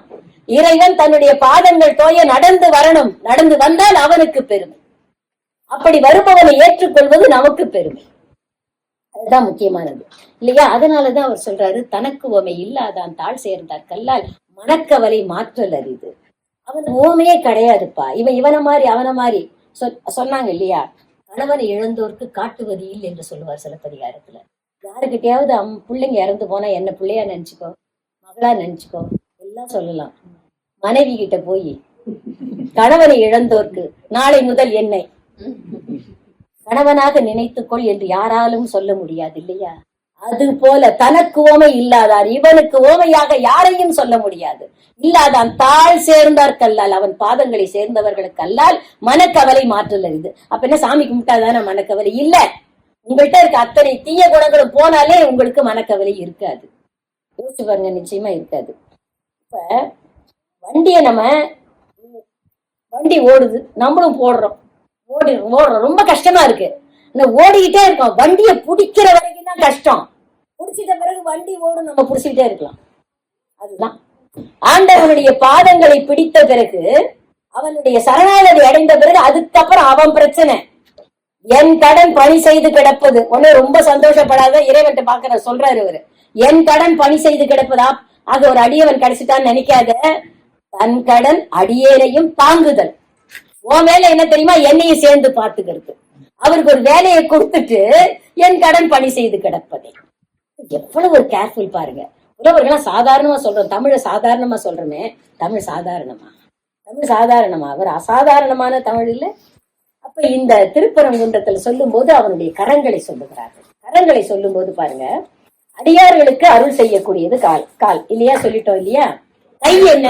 செருணர் தேய்த்த செல்லுரல் தடக்கைன்னு சொல்றாங்க. செருணர் தேய்த்த செல்லுரல் தடக்கை. கையால தானே அழிக்கிறாங்க, காலாலே அழிக்கணும் தானே? காலால தானே அழிக்கணும், கையால அழிக்கிறாங்க. யார் செருணர்? அவனுக்கு மாறுபட்டு இருப்பவர்கள். அவனுக்கு மாறுபட்டு இருப்பவர்கள் அவனுடைய எதிரிகளா? இல்ல. இப்படி ஆணவம், கண்மம், மாயையினால் தன் நிலை மாறி கிடப்பவர்கள் தான் செருணர். அவர்களை எல்லாம் அழிக்கின்ற தன்மை உடையவன் அவன். அதனால காலால் அறக்கருணை செய்கிறான், கையால் மரக்கருணை செய்கிறான். அதனால தாழ் தாங்கும் தடக்கைன்றான். இப்ப ஒரு கொட்டகை இருக்குங்க, ஒரு கொட்டகை இருக்கு. அந்த கொட்டகை நினைச்சுக்கலாமா? இந்த பெரிய பந்தல் இருக்கு, நான் தான் எல்லாருக்கும் நிழல் கொடுக்குறேன். சிரிக்க மாட்டாங்க. அந்த கொட்டகையை தாங்குவது என்ன? 4 காலு. அந்த 4 கால் தான் அந்த கொட்டகையை தாங்கி கொண்டு நிற்கிறது. ஒரு ஊஞ்சல்ல உட்கார்ந்து இருக்கோம். ஊஞ்சலை பார்த்தோன்னா நான் ஊஞ்சல் ஆடுறேன், ஊஞ்சல் நினைக்கலாமா? இவனை நான் தாங்கிக் கொண்டு இருக்கிறேன் என்று அந்த ஊஞ்சலையே தாங்கிக் கொண்டு இருப்பவை 2 தூண்கள். அதனால எதை தாங்கிக் கொண்டு இருக்கிறது என்பதை புரிந்து கொள்ள வேண்டும் இல்லையா? அதனாலதான் சொன்னது திருவம்பாவை, பாதாளம் 7 கீழ் சொற்கழிவு பாதமலர் என்று திருவம்பாவை சொல்லுகிறது. சரி, அவனுடைய பாதம்ன்றீங்களா? அது எவ்வளவு தூரம் போகும்? பாதாளம் ஏழியும் போகும், எல்லா இடங்களுக்கும் போகும். சொற்கழிவு பாதமலர் என்று சொல்லுகின்றார். அடுத்தாப்புல வர்றது அவளுடைய தேவயானை திருமணம் முடித்த ஒரு காட்சி. இப்ப என்னன்னா, ரொம்ப இன்ட்ரெஸ்டிங் செய்தி ஒண்ணு சொல்ல போறேன். இப்ப அவளை சொல்லும் போது மறுவில் கற்பில் வாணுதல் கணவன் சொல்றாங்க. இவரெல்லாம் என்ன செஞ்சாங்கன்னா, இவ்வளவு செய்யறாரே முருகன், அவருக்கு ஒண்ணு செய்யணும்னு சொல்லிட்டு தெய்வானையே திருமணம் பண்ணி கொடுத்தாங்க. அப்படி பண்ணி கொடுக்கறது சாதாரண பொண்ணு கொடுக்க கூடாது இல்லையா? மறுவில் கற்பில் வாணுதல் கணவன். யார் இவன்? இவன் நல்லா பாருங்க, அந்த பெண்ணினுடைய கணவன் என்பதனால் முருகனுக்கு பெருமை. மிஸ்ஸஸ் சொல்லக்கூடாது இல்ல, மிஸ்ஸஸ் சொல்லி அவங்களுக்கு பெருமை கொடுக்க கூடாது. கொடுங்க, ஆனா கொடுக்க தேவையில்லைன்றதுக்காக சொல்றேன். இந்த ரெண்டையுமே சமமாக வைத்துக் கொள்ள வேண்டும் என்பதற்காக. அப்ப இந்த மறுவில் கற்பில் வாணுதல் கணவன் என்று சொன்னால் வாழ் வாழ் வாழ் போன்ற நெற்றி. அது எப்படிப்பா வாழ் போல நெற்றி இருக்கும்? கூறாவ இருக்கு இல்ல, அதனுடைய ஒளி, அந்த ஒளி பொறிந்த நெற்றியா இருக்குமா. அதனால வாழ் நுதல் கணவன் சொல்றாரு. இப்ப சூரர மகளிர் எல்லாம் வராங்க, அங்கிருந்து வருகிறார்கள், இங்க ஆடுறாங்க, அதெல்லாம் அந்த இதெல்லாம் விட்டுருவோம் நம்ம. இப்ப ஒரு லைன் வருது அதுல, கை புனைந்து இயற்றா கவின் பெரு வனப்பு. எத்தனை பேர் மேக்கப் போட்டு வந்திருக்கீங்க? சரி, எத்தனை பேர் மேக்கப் போடாம வந்திருக்கீங்க? நான் தூக்கலாம் கைய, நான் தூக்கலாம் கைய இல்லையா? கை புனைந்து இயற்றா கவின் பெரு வரப்பு, மேக்கப் போடாத முகம், மேக்கப் போடாத முகம். எப்படி ஒரு அழகான வார்த்தை பாருங்க, கை புனைந்து இயற்றா கவின் பெரு வனப்பு. இதெல்லாம் நான் சொன்னா விளங்காதுங்க. நான் எந்திரன் படத்துக்கு போயிடுறேன், எந்திரன் ஆடியோ லான்ச்சுக்கு போறேன். ரஜினிகாந்த் சொல்றாரு, என்ன சொல்றாரு, என்னோட எந்திரன்ல ஐஸ்வர்யா ராய் நடிச்சாங்களே, அதுல ஒரு சீன்ல அவங்க மேக்கப்பே போடலங்கன்னாரு. அங்க சொல்லிட்டாரு, மேக்கப்பே போடல அப்படின்னு சொன்னதோட மட்டும் இல்லாம அவர் என்ன சொல்றாரு, அவங்க எப்ப பார்த்தாலுமே she take at least 1.5 hours to de-glamorize her beauty. இத சொல்றாரு அவரு. இத சொன்னது இருக்கு, நீங்க யூடியூப்ல வேணா போய் செக் பண்ணிக்கங்க. de-glamorize her beauty. அவருடைய அழகை குறைத்துக் கொள்ளுவதற்காக மேக்கப் போட்டாலாம் ஐஸ்வர்யா. எத்தனையோ அவர் சொல்றாரு, உலக அழகிகள் எத்தனையோ பேர் வரலாம், எத்தனை பேர் வந்தாலும் ஐஸ்வர்யா ராய்க்கு ஈடாக்காது. அடியனுடைய கருத்தும் அதுதான். உண்மையை சொல்லணும் இல்ல, அடியனுடைய கருத்தும் அதுதான். ஏன்னா அவர் சொல்லியிருக்காருன்றதுனால இல்ல, சொல்றாரு பாருங்க, de-glamorize her beauty. அவர் தன்னுடைய அழகை குறைத்து கொள்வதற்காக 1.5 மணி நேரம் மேக்கப் போட்டுட்டு வந்தாங்களாம். அப்படி இல்லங்க இருக்கணும் ஒரு அழகு. கை புனைந்து இயற்றா கவின்பெரு வனப்பு. அந்த சூரர் மகளிர் எப்படி வராங்க, அந்த ஆடை உடுத்துறாங்க, அந்த எல்லாத்தையும் விட்டுருங்க, அதெல்லாம் நமக்கு வேண்டாம். எங்க இருக்கிறாங்கன்னா அவங்க வராங்க, ஆடுறாங்க, எல்லாம் செய்யறாங்க. அவங்க பாடுவது கோழியின், அவன் ஏந்தி இருக்கிறான் அல்லவா கொடி, அந்த கோழியை பற்றி பாடுகிறார்கள். ஏனென்றால் அது வெற்றிக்கு அறிகுறி. சூரபன்மனை அழித்ததால் வந்த கோழி கொடி, அவனுடைய வெற்றியை பாடுகிறார்கள். அதுக்கப்புறம் எங்கேந்து வராங்களாம் இவங்க, உயர்ந்த மலை உச்சி, மந்தியும் அறியா மரண்பயிர் அடுக்கத்துன்றார். குரங்கு கூட தெரியாதாங்க அது எவ்வளவு வசனம் இருக்குன்னு. மந்தியும் அறியா மயன்பல் அடுக்கத்து சுரும்பு மூசா சுடற்காந்தல். அதாவது வண்டுகள் கூட மொய்க்காத ஒரு காந்தல் மலரே சூடி வருகிறான். யாரு? முருகன். அந்த வண்டுகள் மொய்த்துட்டா எச்சாயிடும். வண்டுகள் மொய்க்கக்கூடிய வண்டுகள் கூட அவ்வளவு தூரம் பறக்க முடியாது. அதை சூடிக்கொண்டு முருகன் வருகிறான் என்று சொல்லுகின்றார். அப்படி வருகின்ற முருகனை இவர்கள் எல்லோரும் பாராட்டுகிறார்கள். சரி, ஒரு திறத்தார் பாராட்டினா போதுமா? இவனால் வெற்றி பெறுகிறார்கள் அல்லவா? கலிங்கத்து பரணி சொல்லும், அந்த போர்க்களத்து காட்சியில பேய் மகள் எல்லாம் ஆடுகிறார்கள். துணங்கை கூத்துன்னு பேர் இருக்கு. அவங்களுக்கு அப்பதானே சாப்பாடு. அவங்க எல்லாம் அருந்து கிடக்கின்ற தலைகளும் கால்களும், வெட்டப்பட்ட கைகளும் கால்களும் உடல்களும் தானே சாப்பாடு. அதை சாப்பிட்டுட்டு பேய்கள் எல்லாம் ஆடுது. அவங்களும் பெருமாள பாடுறாங்க, எல்லாரும் பாடுறாங்க. இந்த போர்க்களம் பாடுகிறார்கள் என்று சொன்னார்களே, அதுவும் முருகனை பாடுவது மட்டும்தான். அதுவும் முருகனை பாடுவது மட்டும்தான். ஒவ்வொரு இடத்துலயும் ஒரு காவல் மரம் இருக்கும். அந்த காவல் மரம்னா, அந்த காவல் மரம் இன்னைக்கு பாருங்க, சிங்கப்பூர்ல அம்மன் கோயில்ல வேப்ப மரம் காவல் மரம் இல்லையா? வேப்ப மரம் காவல் மரம். அது போல சூரபத்மனுக்கு மாமரம் காவல் மரமா இருந்துதான். அதனாலதான் அந்த மாமரத்தை தடிச்சு அது அவன் கடல்ல பூந்தா அதையும் கொண்டு சேர்த்துட்டாரு அவரு.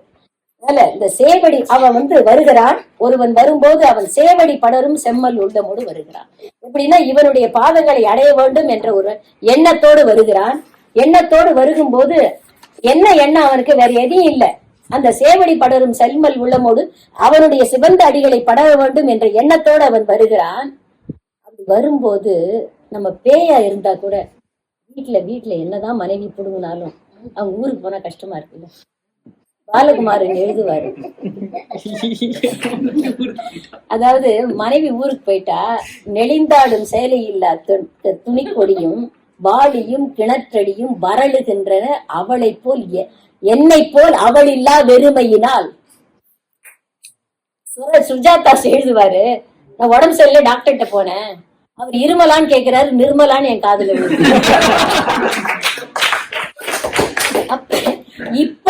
இப்படி இருக்கக்கூடிய பேயோடாயினும் பிரிவு அரிது.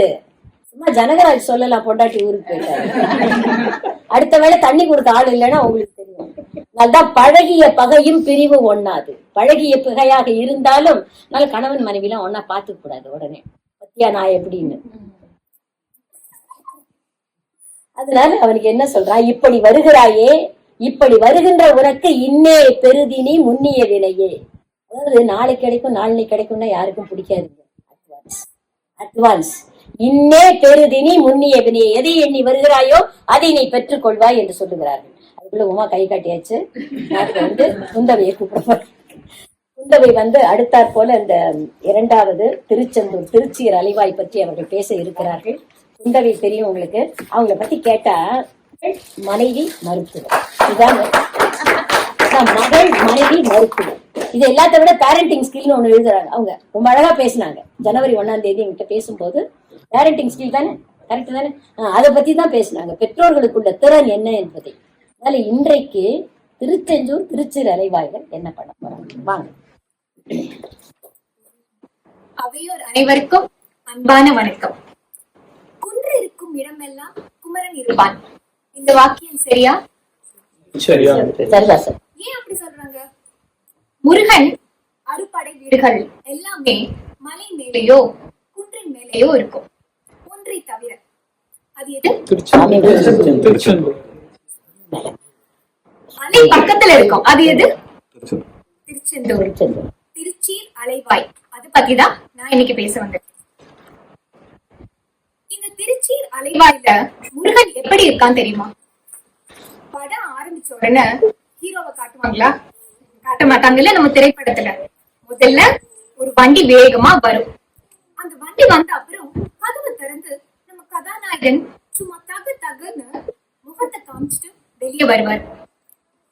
அந்த மாதிரி நம்ம பாடல் ஆசிரியரும் அப்ப அந்த சங்க காலத்துல எப்படி எழுதியிருக்காருன்னு பார்க்கலாம்.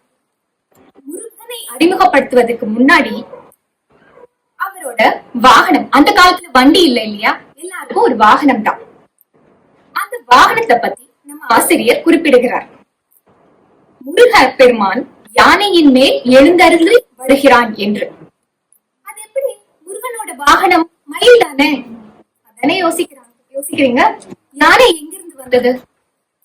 முருகன் யாரு? முருகன் எல்லா உலகிற்கும் அதிபதி, அரச நிலையில் இருப்பவன், போர் வீரன். அப்போ வேளத்தின் மேல் தானே அவன் வருவான். யானையோட அழகு விவரிப்பதற்கு முன்னாடி நம்ம ஆசிரியர் அந்த யானையின் நெற்றியில் அங்குசம் குத்திய வடுக்களை முதலில் குறிப்பிடுகின்றார்.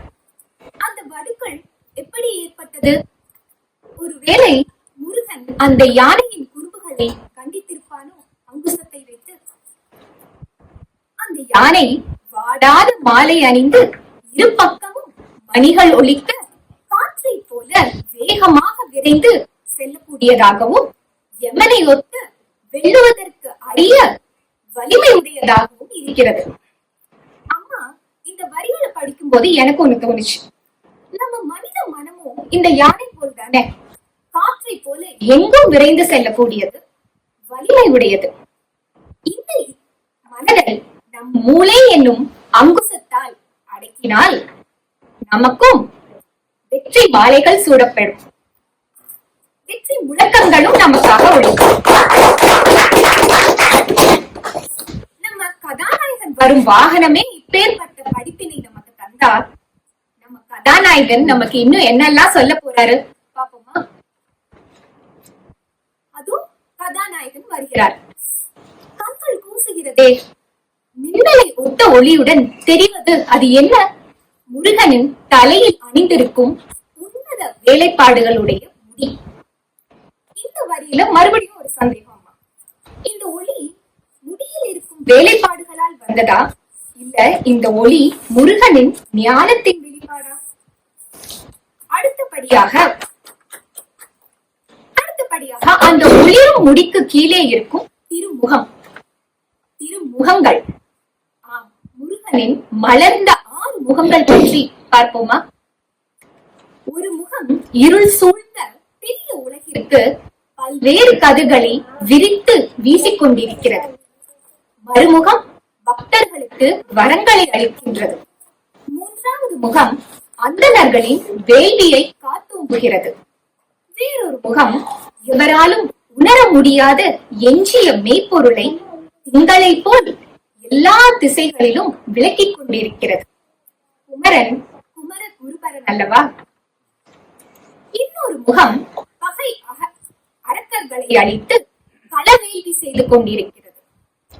6வது முகமோ வள்ளியை பார்த்து காதலுடன் சிரித்துக் கொண்டிருக்கிறது.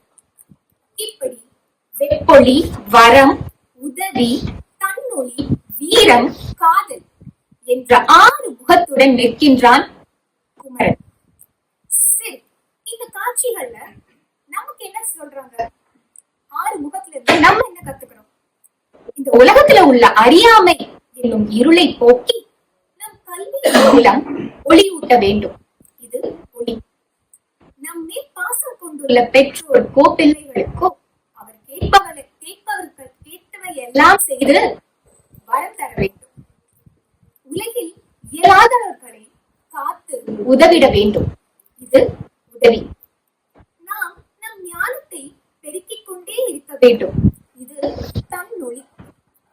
சமுதாயத்தின் அநீதிகளை வீரத்தோடு தட்டி கேட்க வேண்டும். இது வீரம். நம் இணையரோடு என்றும் மாறா காதலோடு இருக்க வேண்டும். இது காதல். இப்படி நாமும் 6 முகத்துடன் சிறந்து விளங்கிட வேண்டும். அடுத்து நாம் காண இருப்பது முருகனின் 12 கரங்கள். சங்க காலத்திலேயே மல்டி டாஸ்கிங்க இதை விட அழகா கண்டிப்பா யாராலே சொல்ல முடியாது. 12 கைகள் என்னென்ன செய்யுதுன்னு பார்ப்போம். விண்ணில் இயங்கும் தேவர்களை காக்க ஏந்திய நிலையில் ஒரு கை, அதற்கு இணையாக இடுப்பை ஊன்றியது மற்றொரு கை, அழகு மிக்க ஆடை அணிந்துள்ள துடையின் மேல் ஒரு கை, யானையை செலுத்துவதற்காக அங்குசம் பிடித்திருப்பது ஒரு கை, அழகிய கேடயத்தை ஏந்தி நிற்க ஒரு கை, வேலை வசமாக சுழற்ற மற்றொரு கை, ஒரு கை மார்போடு பொருத்தி திகழ, மற்றொன்று மாலையுடன் விளங்க, ஒரு கை கீழ் நோக்கி தொங்கும் தொடியிடும் அணியை மேல் நோக்கி சுழல, மற்றொன்று இனிமையாக ஓசை ஒலிக்கின்ற மணியை ஒலிக்கச் செய்ய, ஒரு கை மழை துளிகளை தெய்விக்க, ஒரு கை தெய்வ மகளிருக்கு மாலையை சூட்ட. இப்படி 12 கைகளும் பல்வேறு செயல்களை செய்து கொண்டிருக்கின்றன. நாமும் இன்று இப்படித்தானே இருக்கிறோம். ஒரு கையில் மடிக்கணினியில், ஒரு கை அலைபேசியில், ஒரு கை சமைக்க, ஒரு கை பரிமாற, ஒரு கை பிள்ளைகளுக்கு பாடம் சொல்லித்தர, ஒரு கை வீட்டு கணக்கு போட, ஒரு கை வாகனம் ஓட்ட, ஒரு கை பொருட்கள் வாங்க. ஒருவேளை முருகனை தொடர்ந்து வழிபட்டதனால்தான் நமக்கும் அந்த சக்தி வந்தது. சரி, நம்ம முருகன் கிட்ட மறுபடியும் வரும். இப்படி 12 கைகளும் பல்வேறு செயல்களை செய்து கொண்டிருக்கும் போது முருகனை சுற்றி பல ஒலிகளும் இசைக்கருவிகளும் முழக்கங்களும் முழங்குகின்றன. இவற்றிற்கு இடையே திருச்சீர் அலைவாய் என்னும் திருச்செந்தூரில் இருந்து வானகத்தின் வழியாக விரைந்து செல்ல அவன் திட்டம் தீட்டுகிறான் என்று நம் பாடலாசிரியர் குறிப்பிடுகின்றார். எனக்கென்னமோ அவர் கடல் வழியாக நம் சிந்தை மக்களுக்காக நம் 10 மலைக்கு வருவதற்கு திட்டம் தீட்டுகிறாரோ என்று தோன்றுகிறது. அதை நீங்கள் தான் சொல்ல வேண்டும் அம்மா. இலக்கிய வரம் வந்துட்டு இலக்கிய பாடல் வரிகளை என்ன இவங்க படிக்காமலே போறாங்க. அந்த பாடல் வரிகளை படித்து சுவைத்து விட்டேன். இப்பொழுது படித்தால் அந்த சுவை எனக்கு மட்டும்தான் தெரியும். நம்ம பேச்சாளர் மன்றத்துல கால் டு ஆக்ஷன் இருக்காமா, உங்களுக்கு எல்லாம் நான் வேண்டிக் கொள்கிறது என்னன்னா, இன்னைக்கு 6 பேரும் அவங்க சுவைக்கேற்ப பேச வந்திருக்கோம் ஒவ்வொரு படை வீட்டும். இந்த 6 சுவையையும் நீங்க தெரிஞ்சுக்கிட்டு இன்னைக்கே வீட்டுக்கு போய் சுட சுட திருமுருகாற்று படைய உங்க சுவைக்கேற்ப படித்து மகிழுங்கள். அதாவது முருகனுடைய 12 கரங்களுடைய சிறப்பை சொன்னது பெருசு இல்ல. இன்றைக்கு இருக்கக்கூடிய பெண்கள் அந்த முருகன் மாதிரியே மல்டி டாஸ்கிங். மேபி முருகன் முன்னோடியா இருந்திருப்பாரோ. நான் அவ்வளவு செய்யும் போது அதை விட நம்ம அதிகமா செய்ய மாட்டோமா? அவருடைய காலத்திற்கு ஒப்ப செயல்களை செய்தார், நாம் நம் காலத்திற்கு ஒப்ப சில செயல்களை செய்து கொண்டிருக்கிறோம். இந்த வேற உங்களுக்கு ஒரு டாஸ்க் கொடுத்துட்டு போயிருக்காங்க, திரும்ப போய் ஒழுங்கா படிங்கன்னு சொல்றேன். நான் முதல்லயே நேரம் எடுத்துக்கிட்டதுனால இங்கெல்லாம் நான் நேரம் எடுத்துக்க போறதில்ல. இதுல என்னன்னா ஒன்றை மட்டும் சொல்ல விரும்புகிறேன். மாயிருள் ஞானம் மறுவின்றி விளங்க என்று ஒரு வரி வரும். இந்த உலகமெல்லாம் மறுவின்றி விளங்க, குற்றமில்லாமல் வர வேண்டும் என்று சொன்னால் ஒரு உபனிஷத்தான் நினைவு வருது. அசத்தோமா சொத்தம் மாயிருள் அசத்தோமா ஜோதிர்கமய என்று, இருளிலிருந்து உலகம் ஒளிக்கு செல்கிறது என்று. அதைத்தான் அவர் செய்திருக்கிறார். இந்த பின்னாடி வந்த திருவண்ணாமலை திருப்புகழ் என்ன சொல்லுதுன்னா, ஒரே பாட்டு இந்த 6 முகத்தையும் ஒரே வரியில, ஏறுமையில் ஏறி விளையாடு முகம் ஒன்றே, நீசருடன் ஞான மொழி பேசு முகம் ஒன்றே, கூறுமடி யார்கள் வினை தீர்த்த முகம் ஒன்றே, மாறுபடு சூரரை வதைத்த முகம் ஒன்றே, வள்ளியை மனம் புணர வந்த முகம் ஒன்றே, 6 முகமான பொருள் நீ அருள வேண்டும் என்று திருவண்ணாமலை திருப்புகழ் எழுதுவதற்கு நக்கீரருடைய திருமுருகாற்றுப்படைதான் அவருக்கு காரணமாக இருக்குது. இந்த கச்சேரி முடிக்கும் போது என்ன செய்யலாம்னா, ஒரு முடிவா ஒண்ணு பாடுவாங்க இல்லையா, அந்த மங்களம் சொல்லுவாங்க. ஆனா அதுக்கு முன்னாடி அந்த மாதிரி பாட்டுதான் இது. அந்த எல்லாவற்றையும் சேர்த்து அந்த 6 முகத்துக்கு என்ன வேலையோ அத்தனையும் சொல்லி முடிச்சுட்டு போயிட்டாரு. 4000 கண் படைத்திலுமேன்றாரு. இந்த 6 முகமும் செய்யற வேலைய பாக்குறதுக்கு எனக்கு 4000 கண் போதாதுங்கிறாரு.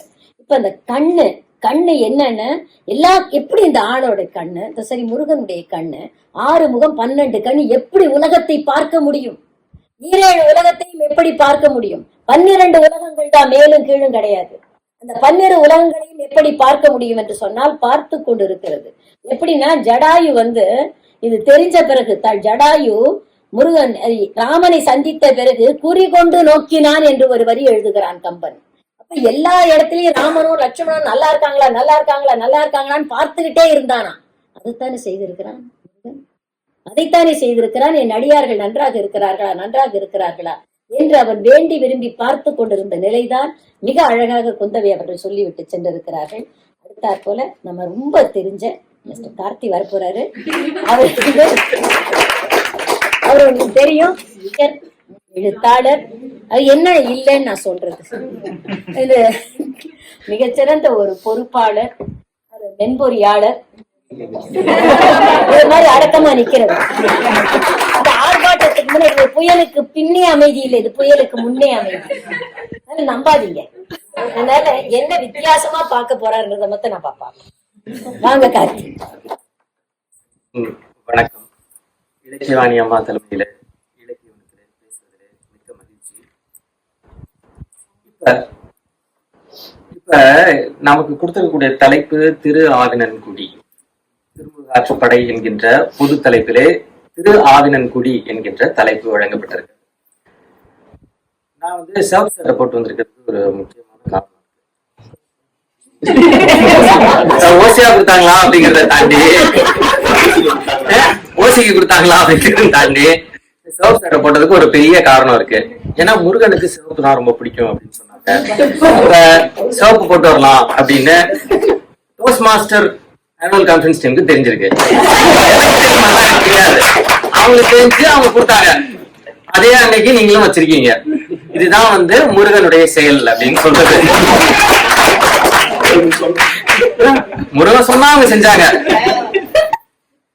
இன்னைக்கு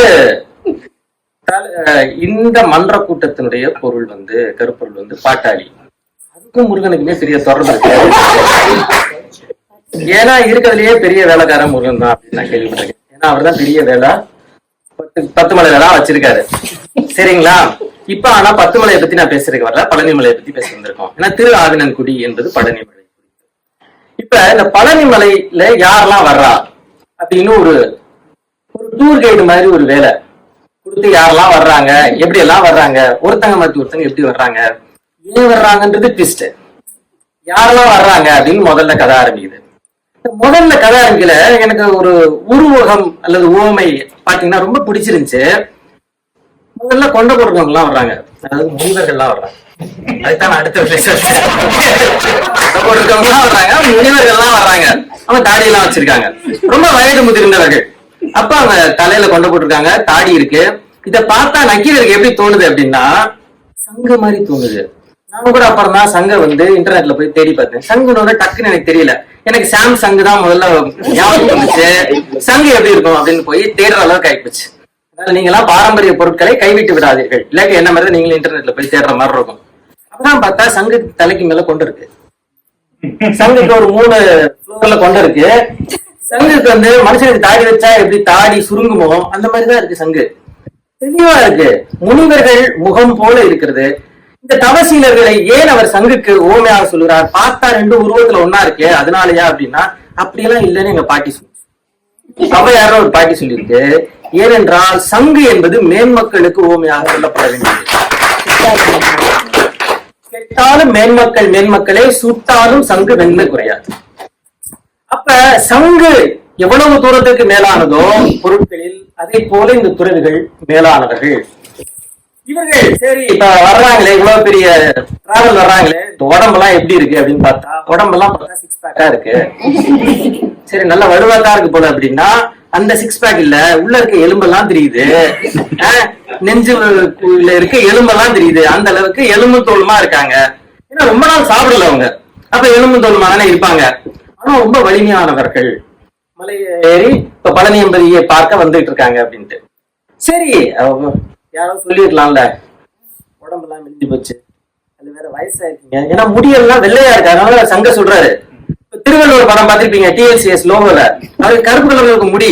அப்ப சங்க நீங்க ஊமையா சொல்ல முடியாது, வயசான ஆளு, முடியெல்லாம் வெள்ளையா இருக்கு, முகம் இதுவா இருக்கு, நெஞ்சில எலும்பெல்லாம் தெரியுது, வலிமையா இருக்கீங்கன்னு சொல்றீங்க. யாரோ ஒரு 4 பேர் சொல்லிருக்கலாம்ல, எதுக்கியா கஷ்டப்பட்டு வர்றீங்க, இதெல்லாம் கஷ்டம், ரிஸ்க் எடுக்காதீங்க வயசான காலத்துல என்ன. அப்ப உங்களுக்கு அப்படிதான் தெரியும். நக்கீரர் சொல்றாரு, யாவதும் கற்றோர் அறியாதது அறிவினர். அதாவது சிங்கப்பூர்ல லைஃப் லாங் லேர்னிங் இன்ஸ்டிடியூட்னு ஒண்ணு இருக்கு. காலம் முழுக்க படிச்சுட்டே இருக்கணும், எனக்கு சுத்தமா புரியாது, அது ஒரு கான்செப்டா வச்சிருக்காங்க. காலம் முழுக்க படிச்சுட்டே இருக்கணும்னு. இப்படி படிச்சுக்கிட்டே இருக்கக்கூடியவங்க, எல்லாவற்றையும் கற்றறிந்தவர்கள், அறியாததை அறிந்தவர்கள்.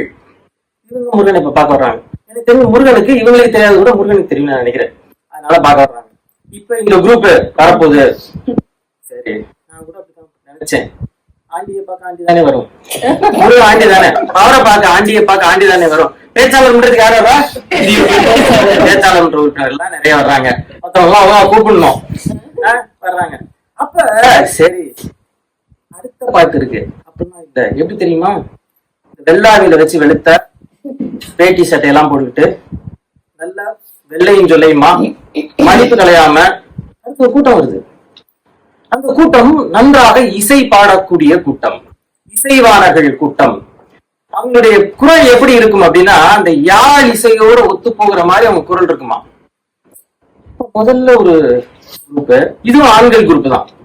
நான் அப்ப நினைச்சேன் முதல்ல ஆண்டி வந்துச்சு பிரச்சனை இல்ல, இப்ப முருகன் தனியா இருக்காரு, அடுத்த ஆம்பளைங்களாம் வர்றாங்க. அப்படிதான் இல்ல, அடுத்த ஒரு குரூப் வருது. இப்ப இந்த அடுத்த குரூப் யார் அப்படின்னு பார்த்தா பாடும் மகளிர் வருகிறார்கள். இப்ப எனக்கு புரிஞ்சிச்சு, முருகனை பார்க்க எல்லாரும் போகணும் அப்படிங்கிறது மறைமுகமான பொருள் மாதிரி எனக்கு தோணுச்சு. இன்னைக்கு வரைய அந்த கதையை படிச்சாதான் பின்னாடி ஒரு ட்விஸ்ட் தெரியுது. பெண்கள் எல்லாம் வர்றாங்க, அவர்கள் இதுல இந்த அவங்களுக்கு நோயே வராத உடம்பு அப்படிங்கிறாரு.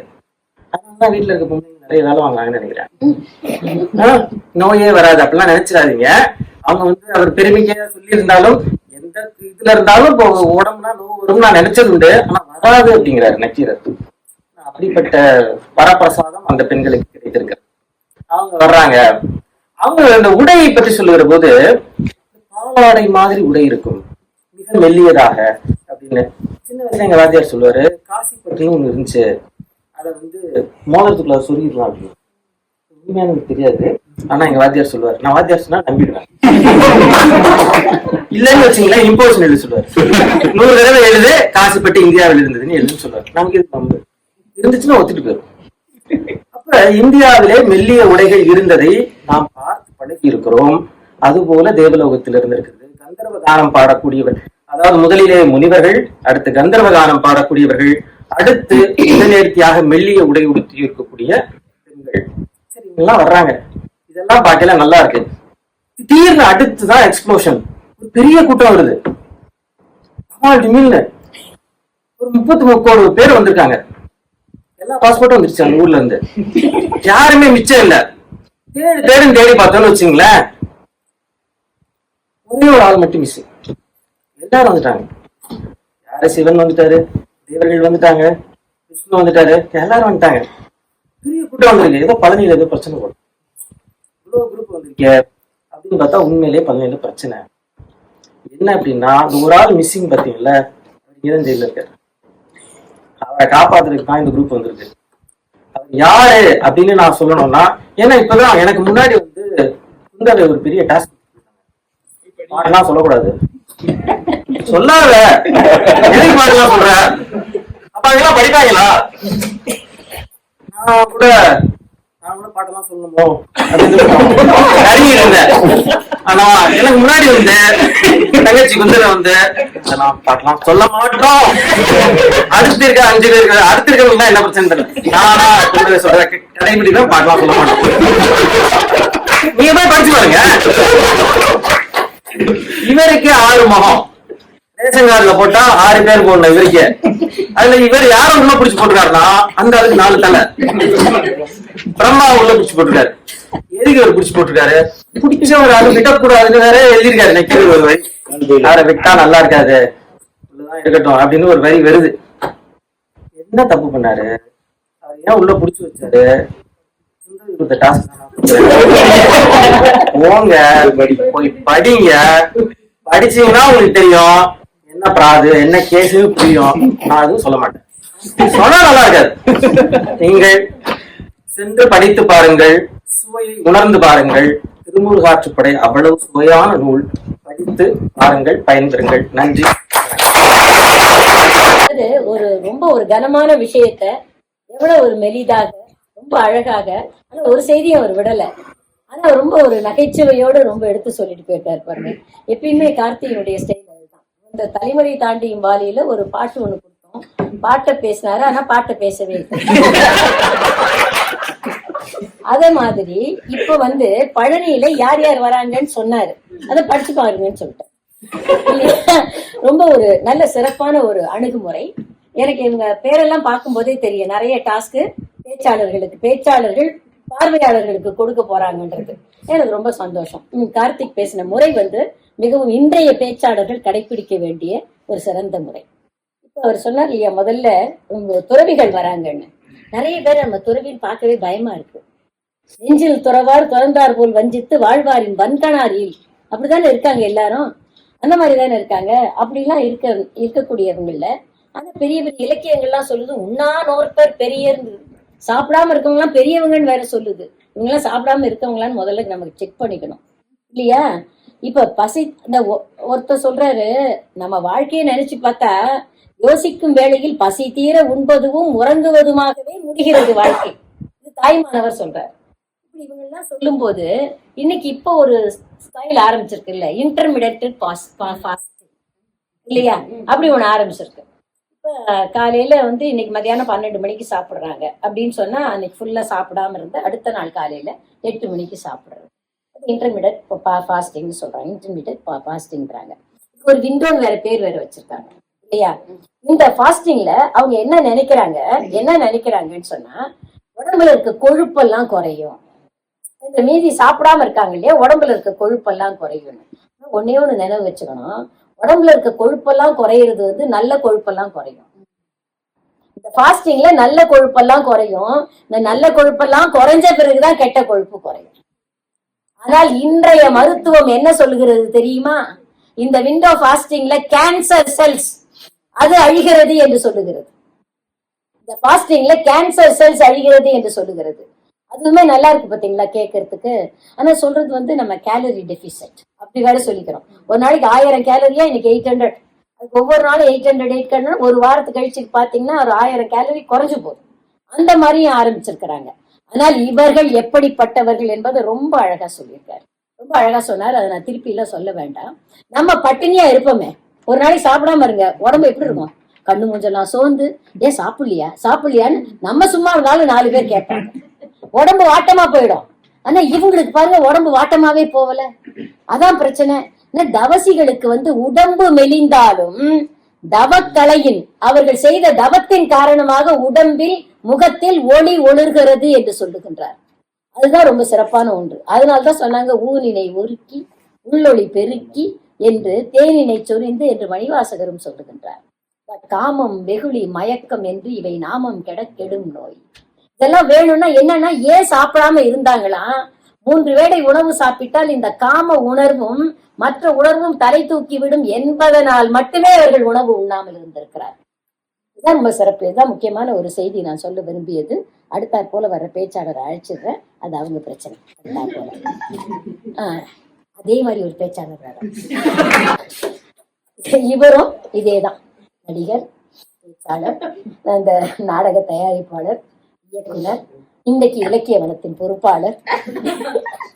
அப்பப்ப ஆள் வரலைன்னா அங்க வந்து பேசுவாரு. எந்த இலக்கியமா இருந்தாலும் சரி தான் பேர் போட்டுட்டு அது நல்லா வேற பேசுவார்.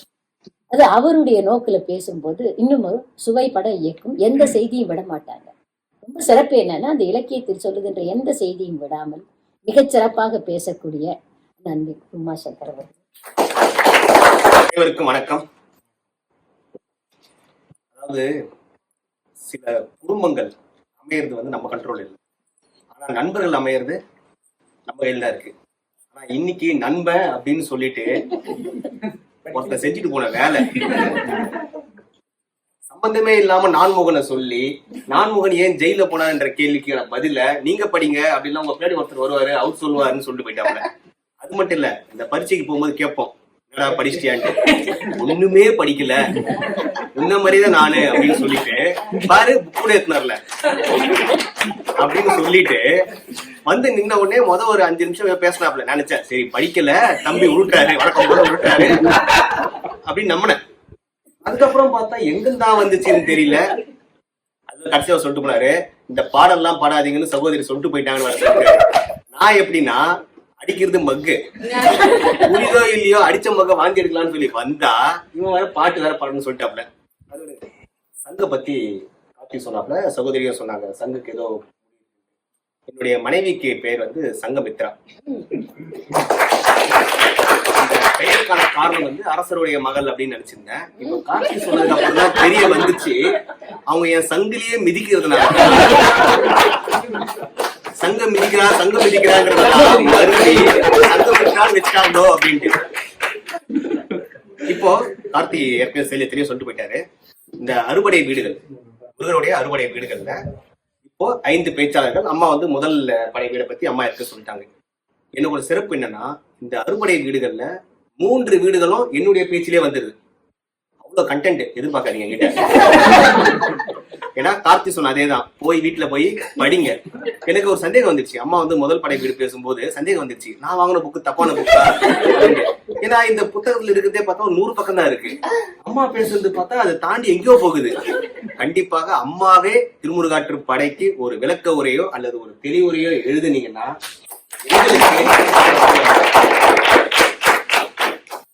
அடுத்தது கார்த்தி சொல்லிட்டு போயிட்டாரு, முருகரை பார்ப்பதற்காக சில பேர் 33 கோடி தேவர்கள் முதல் கொண்டு எல்லாமே வராங்க அப்படின்றத சொன்னாரு.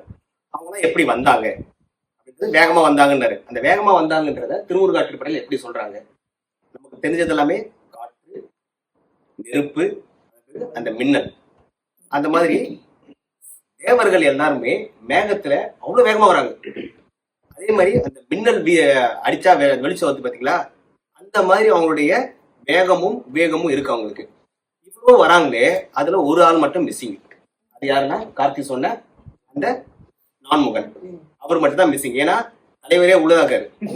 எங்க இருக்காருன்னா இருக்கிற இடத்துல அவரை பாக்குற அவரை விடுவிக்கணுன்ற ஒரு நோக்கமும் சிலருக்கு இருக்கு. அந்த வேண்டி வராங்க பாத்தீங்களா, அவங்களோட சில பேரோட வேண்டுதல் என்னன்னா அவரை கொஞ்சம் ரிலீஸ் பண்ணுங்க அப்படின்ட்டு.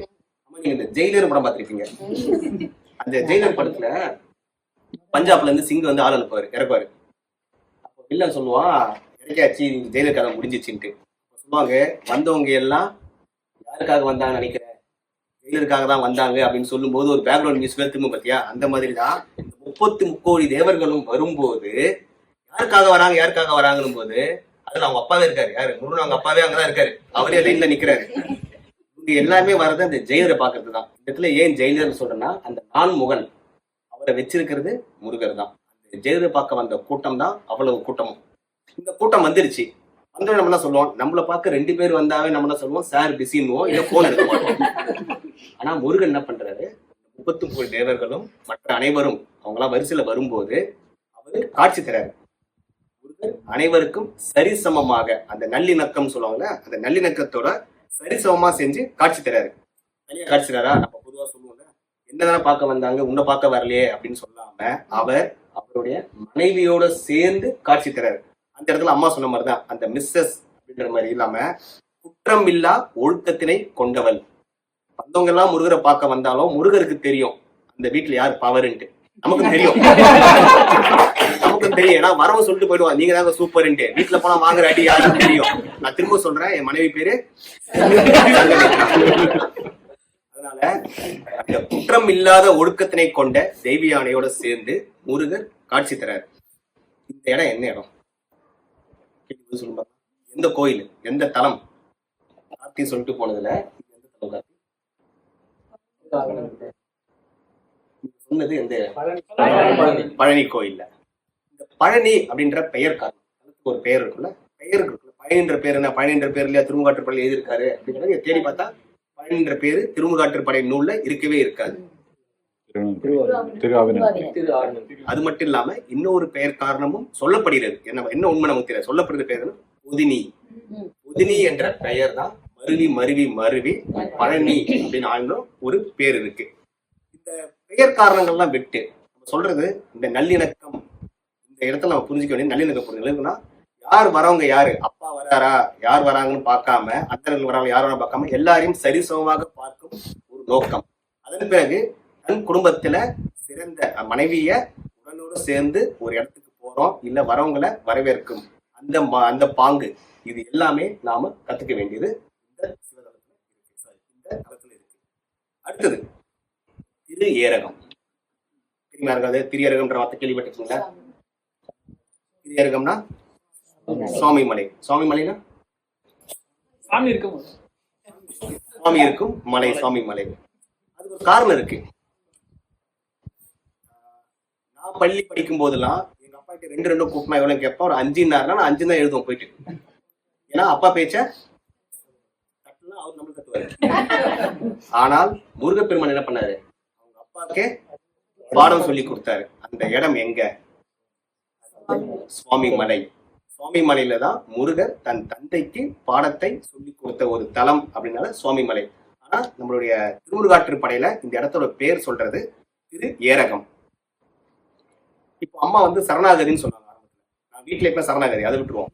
சரணாகதின்ற வார்த்தைக்கு முக்கியமான காரணம் என்னால இதுக்கு மேல எதுவும் பண்ண முடியாது, இதுக்கு மேல எதுவும் இல்லை அப்படின்னா கால வேறுதுன்னு இல்லை, மொத்தமா எனக்கு இதுதான், நீதான் கதி அப்படின்னு சொல்றதுதான் சரணாகதி.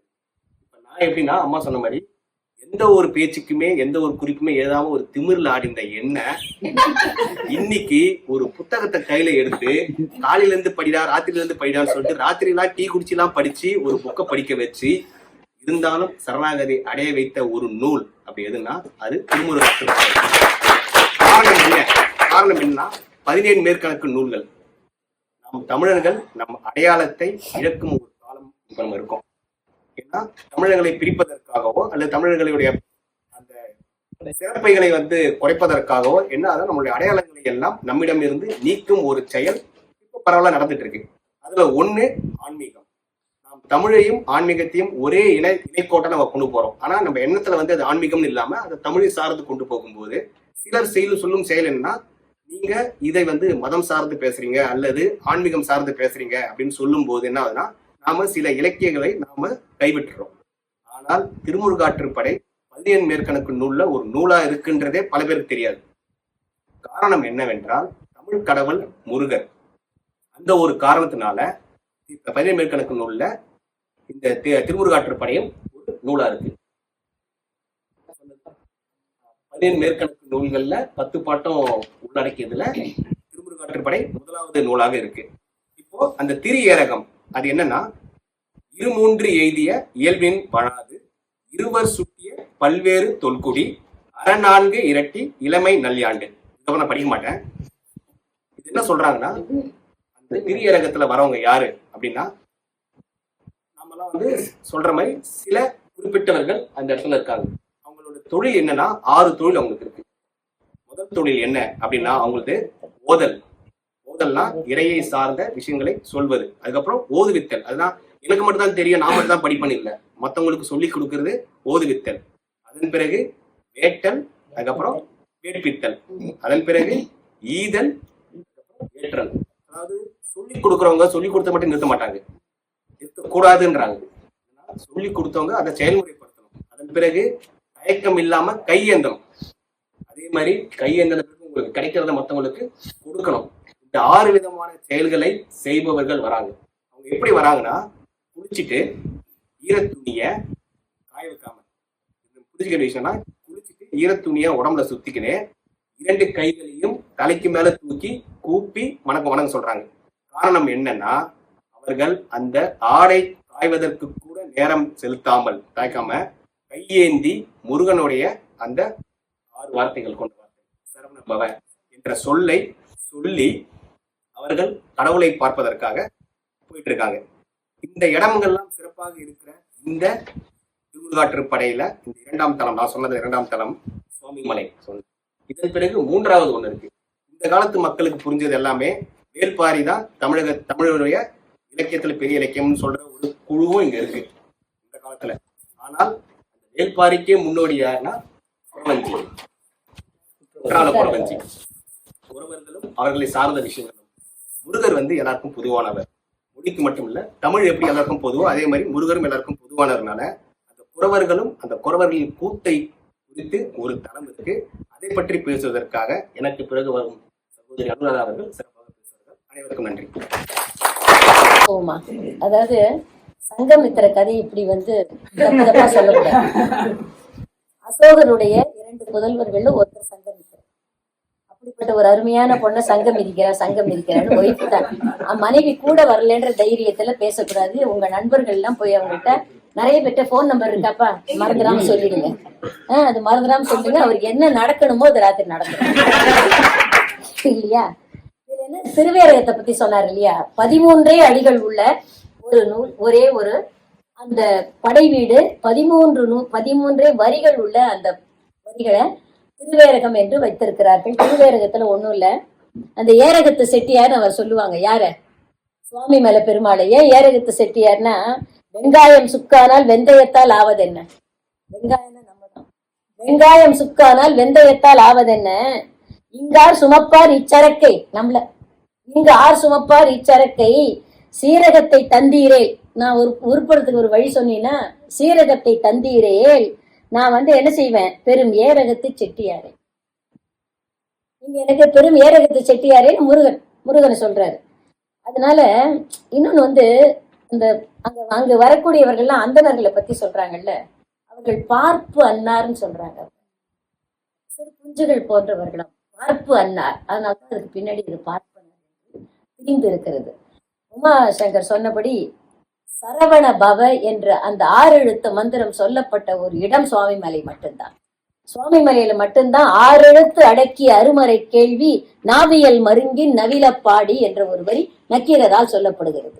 இந்த சரவண பவ என்ற வார்த்தையை, அந்த எழுத்தை 6 எழுத்து மந்திரம் என்று சொன்ன முதல் படை வீடு அது மட்டும்தான். எந்த இலக்கியத்திலும் இது வரைக்கும் சொல்லல. சரவண பவன்ற வார்த்தையை எந்த இலக்கியத்திலுமே சொல்லல. இன்னொன்னு, சுவாமி மலைன்னு ஏன் சொன்னாங்கன்னா, தந்தைக்கு உபதேசம் செய்த மலை. பாட்டே ஒண்ணு இருக்கே, தந்தைக்கு உபதேசம் செய்த மலை என்று ஒரு பாடலும் இருக்கிறது இல்லையா? அதனால்தான் அந்த ஒரு பாடல் குருவாய் உருவாய்னு ஒரு பாடல் இருக்கு இல்லையா, உருவாய் அருவாய் உளதாய் இலதாய் மறுவாய் மலராய் மணியாய் ஒளியாய் கருவாய் உயிராய் கதியாய் விதியாய் குருவாய் வருவாய் அருள்வாய் குகனே என்று அவன் குருவாக வந்து எனக்கு அருள வேண்டும் என்று சொல்லுகின்ற ஒரு வரியும் திருவேரகத்து சுவாமி மலையில தான் இருக்கு. அது கும்பகோணத்துக்கு பக்கத்துல தான் இருக்கு. அது என்னன்னா, இந்த இன்றைய இளைஞர்கள் வந்து இந்த குன்றுதோற இந்த திருமுருகாற்றுப்படை ஆன்மீக நூல் என்று எடுத்துக்கொண்டு பேசுவது எனக்கு மிக ரொம்ப சந்தோஷமா இருக்கு.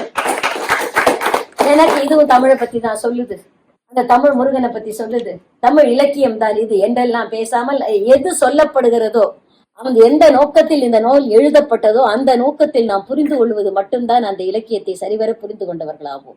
அடுத்தாற் போல வரல அனுராதா, எல்லோருக்கும் அறிந்த அனுராதா, எல்லா இடத்துலயும் சினிமா பாட்டை பாடுற அனுராதா. இன்றைக்கு முருகனை பத்தி வேற சொல்லியிருக்கேன், நிறைய பாட்டு கைவசம் இருக்கும். அதனால நல்ல அமைப்பாளராக இருக்கக்கூடிய அனுராதாவை குன்றுதோராடல் திருத்தணியை பற்றி பேச அழைக்கிறேன். வாழ்த்துக்கள்.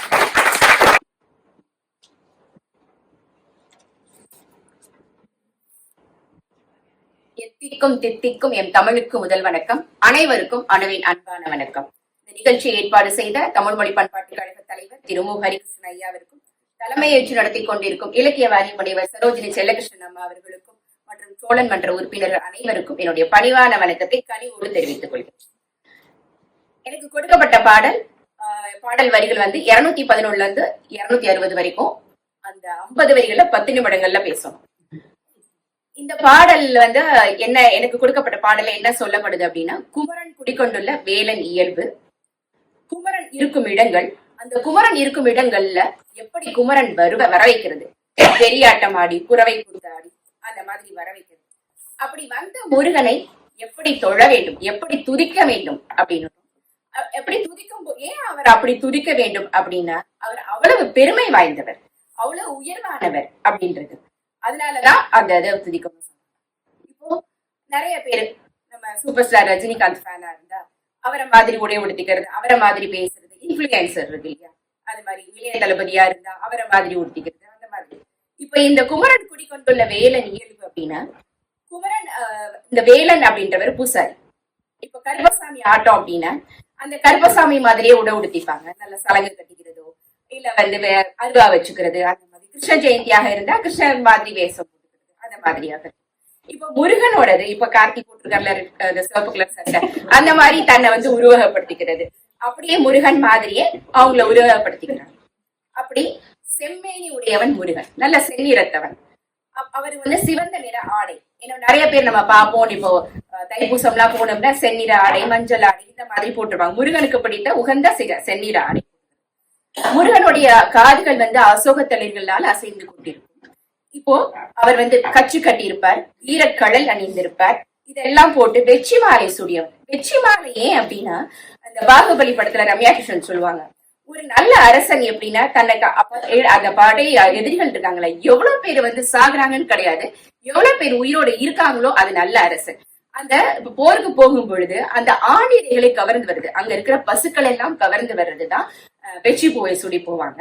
அப்படி இந்த வெற்றி மாலையை வந்து அந்த காலத்திலே தமிழர்கள் போருக்குன்னு ஒரு நெறி வச்சு அதை வந்து அப்படி அந்த வெற்றி மாலையை போட்டு போய் இந்த ஆணிரையை கவர வரோன்ற அறிவிப்பு கொடுத்த அளவுக்கு போர் நெறி ஆரம்பிருது.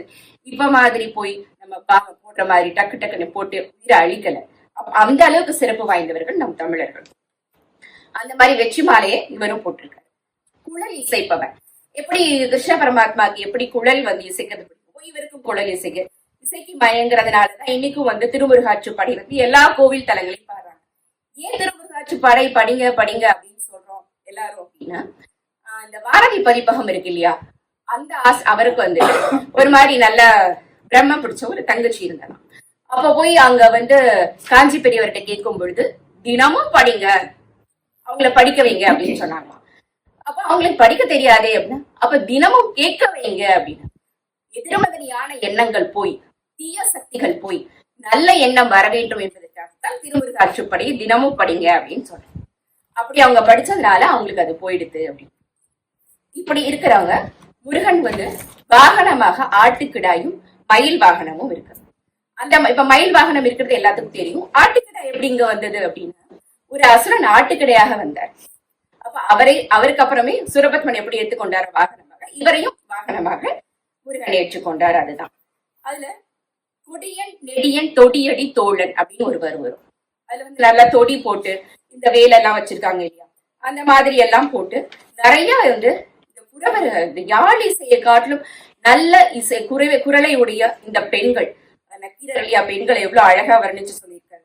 அந்த மாதிரி குரலை உடைய பெண்கள் எங்கெல்லாம் குரவை கூத்து ஆடுகிறார்களோ அங்கெல்லாம் முருகன் செல்லுங்க. அதாவது இது என்ன சொல்லப்படுது அப்படின்னா, ஒரு அந்தனர் பாடினாலும் முருகன் வருவார், ஒரு குரவை கூத்து பாடினாலும் முருகன் வருவார். இதுதான் அதுல சொல்லப்படுற ஒரு சுற்று. பழமுதிர்ச்சோலையில சுட்ட பழம் வேணுமா சுடாத பழம் வேணுமா அப்படின்றத நம்ம கேட்டிருக்கோம் இல்லையா, அதுதான் இந்த தலம். இதுல வந்து முருகனோட இருப்பிடங்கள் பத்தி சொல்லுது. இப்போ முருகன் எங்கெல்லாம் இருப்பார், நம்ம மலேசியா பட்டிக்கேவ்ல காவடி எடுத்தாலும் வருவாரு, நம்ம பழனி மலையில காவடி எடுத்தாலும் வருவாரு, சிங்கப்பூர்ல தண்டாயுதபாணி கோயில் எடுத்தாலும் வருவாரு, இலங்கையில கதிர்காமத்தில் இருக்க முருகன் எடுத்தாலும் வருவார். தூணிலும் இருப்பார், துரும்பிலும் இருப்பார். அதுதான் முருகன் இருக்கிற இடங்கள்.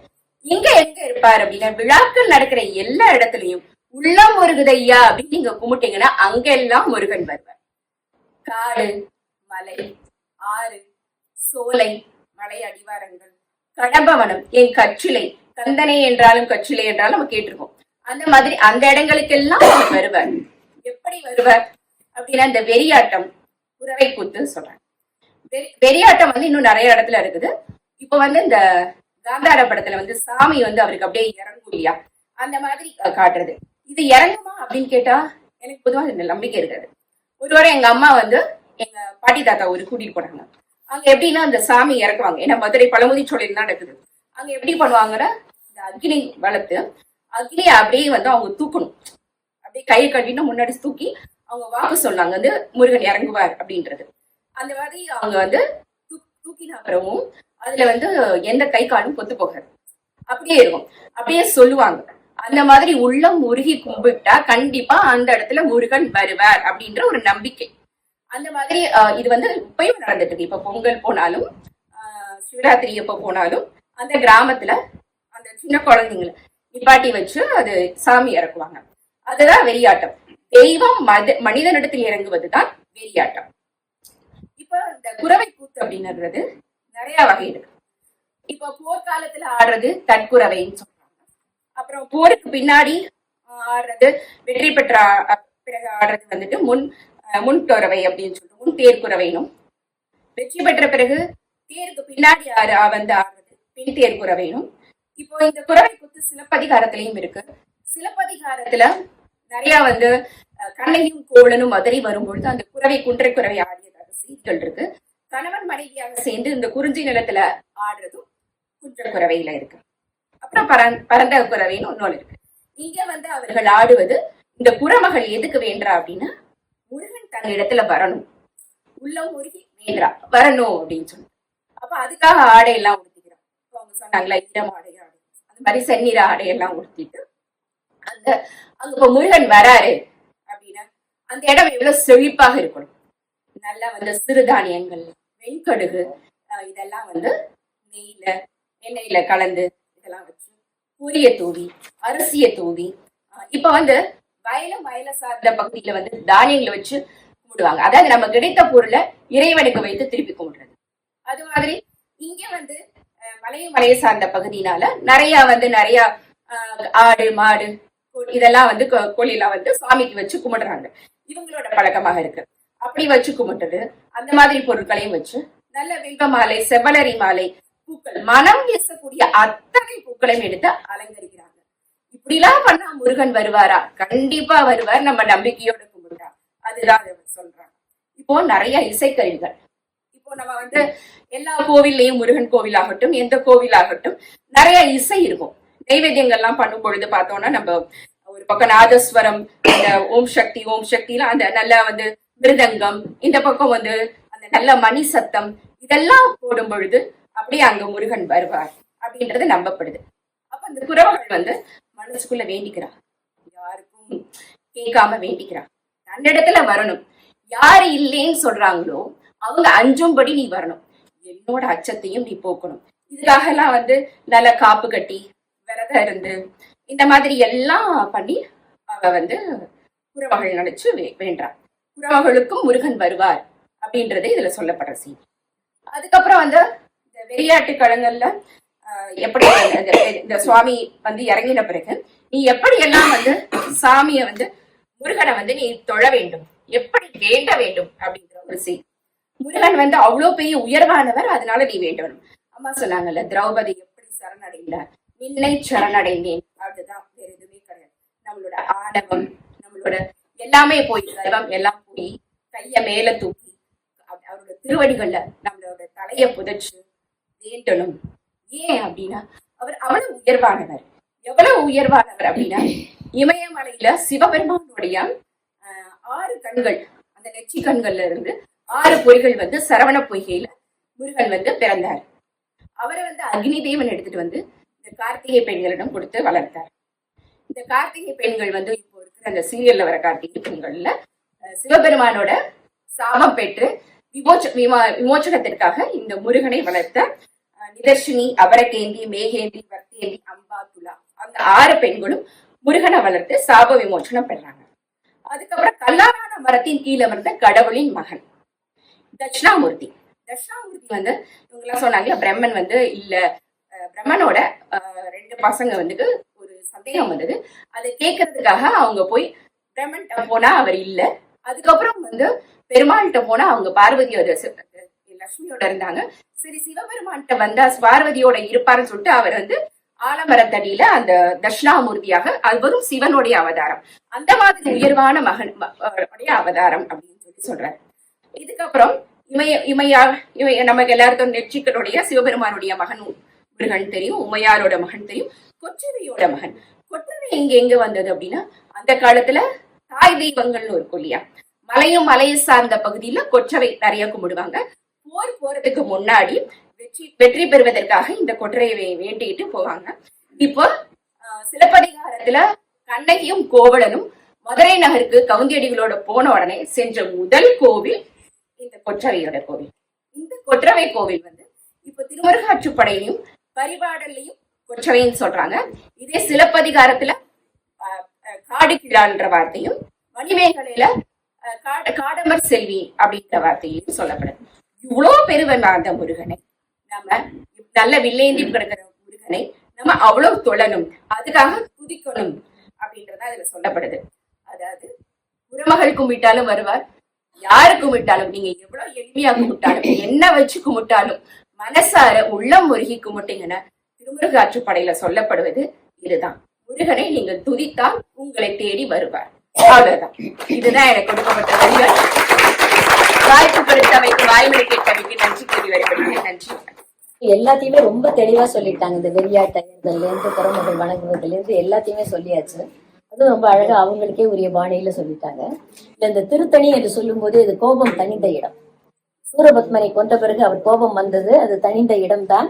அதுக்கப்புறம் அந்த செய்யன்ல ஆரம்பிச்சாங்க பாருங்க, இறைவனுடைய பல்வேறு விதமான பெயர்கள். செய்யன் செய்யன், ஏன் சிவந்த ஆடையன், ஆளே சிவப்பு. எதுக்கு சிவப்பு சிவப்புன்னு சொல்றது? காரைக்கால் அம்மையார் சொல்லலையா, சிவபெருமான பார்த்து அவங்க கையில நெருப்பு வச்சிருக்காரு, அங்கையால் அழல் சிவந்ததோ அழலால் அங்கை சிவந்ததோ, நீ வச்சிருக்கிற நெருப்பால உன் கை சிவப்பாச்சா இல்ல உன் கை சிவப்பால நெருப்பு சிவப்பாச்சான்னு கேட்கிறாரு. அது போல அவன் எப்படிப்பட்ட அழகன், அந்த அழகெல்லாம் மீதி அவங்க சொல்லிட்டாங்க. குடல் அழகன், வாயழகன், கொப்பூழில் ஒரு எழுகமல பூவழகன் என்று சொல்லுவார்கள். அப்படிப்பட்ட அழகன் தான் அவன். அதனால்தான் கம்பராமாயணத்துல சொல்ற ராமன், ஐயோ இவன் வடிவென்பது ஒரு அழியா அழகுடையான், இவனை எப்படிடா சொல்றது ஐயோன்னு சொல்லிட்டான். கோல மாமணி ஆரவும் முத்து தாமமும் முடிவில்லதோர் எழில் மேனியும் மேனியும் ஐயோ நிறை கொண்டது என் நெஞ்சினையே. அங்கேயும் ஒரு ஐயோ, என்னால முடியலன்னா ஐயோதான். அப்ப இத்தனை விளக்கங்களோடு அந்த கோபம் தணிந்த இடம்தான் திருத்தணி. இப்ப வரப்போறவரு பழம் உதிரும் சோலை. இதுல பாருங்க, இது வினைத்தொகை.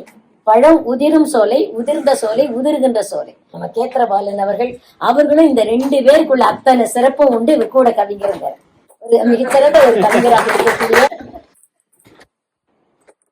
சுரந்த அன்னைக்கும் தோல் சுமந்த எந்தைக்கும் அன்னை தமிழுக்கும் கலைவாணியின் அருளை பரிபூரணமாக பெற்று இந்த இலக்கிய வனம் நிகழ்ச்சியின் மூலம் சிங்கப்பூரில் இலக்கிய மனம் பரப்பி வருபவரும், இன்று இந்த இலக்கியத்தை நாம் படிக்கிறது நம்மளை ஆற்றுப்படுத்திக் கொண்டிருக்கும் இலக்கியவாணி சரோஜினி அம்மா அவர்களுக்கும், ஆற்றுப்பட வந்திருக்கும் பார்வையாளர் அனைவருக்கும் என்னுடைய வணக்கத்தை தெரிவித்துக் கொண்டு, நம்ம இருக்கிற 317 பழமுதிர் சோலை பற்றி மட்டும் 30%, அதாவது 100 வரிகள் வந்து பழமுதிர்ச்சோலைக்கு இருக்கு.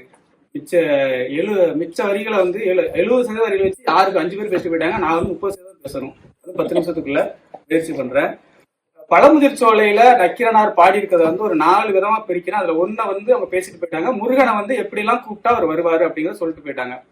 என்னோட பகுதியில என்ன இருக்கு அப்படின்னா, முருகனுடைய திருநாமங்கள் என்னெல்லாம் இருக்கு, அதாவது அவருடைய குணநலங்களை வச்சு அவர் வந்து நம்ம என்னெல்லாம் பேர் சொல்லி அழைக்கலாம்னு பெரிதா ஒரு பட்டியல் போட்டாரு. அதுக்கப்புறம் வந்து அப்பேற்பட்ட முருகனை நாம் தரிசித்தால் நமக்கு என்ன கிடைக்கும், அடியவர்களுக்கு என்ன கிடைக்கும் அப்படிங்கிறத 3வது பகுதியா சொல்றாரு. அதுக்கு அடுத்தால வந்து இப்படி இருக்கிற அந்த முருகன் இருக்காரு, அவர் இருக்கிற பழமுதிர்ச்சோலை என்ன அமைப்புல இருக்கு அப்படிங்கிறதான் சொல்றாரு. அதுல முதல் இதை வந்து அனதா சொல்லிட்டு போயிருக்காங்க. முதல்ல நாம் பேச போறது திருநாமங்கள். திருநாமங்கள் அப்படின்னு ஆரம்பிக்கும் போது நாம இப்ப சாமி குடும்பம் நமக்கு தெரிஞ்சு சும்மா ஆறுமுகத்தோனே, பன்னீர்வரத்தனே, வேலவனே, மயிலவனே, சிவர்கொடியனேன்னு சொல்லி நம்ம கூப்பிட்டுருவோம்.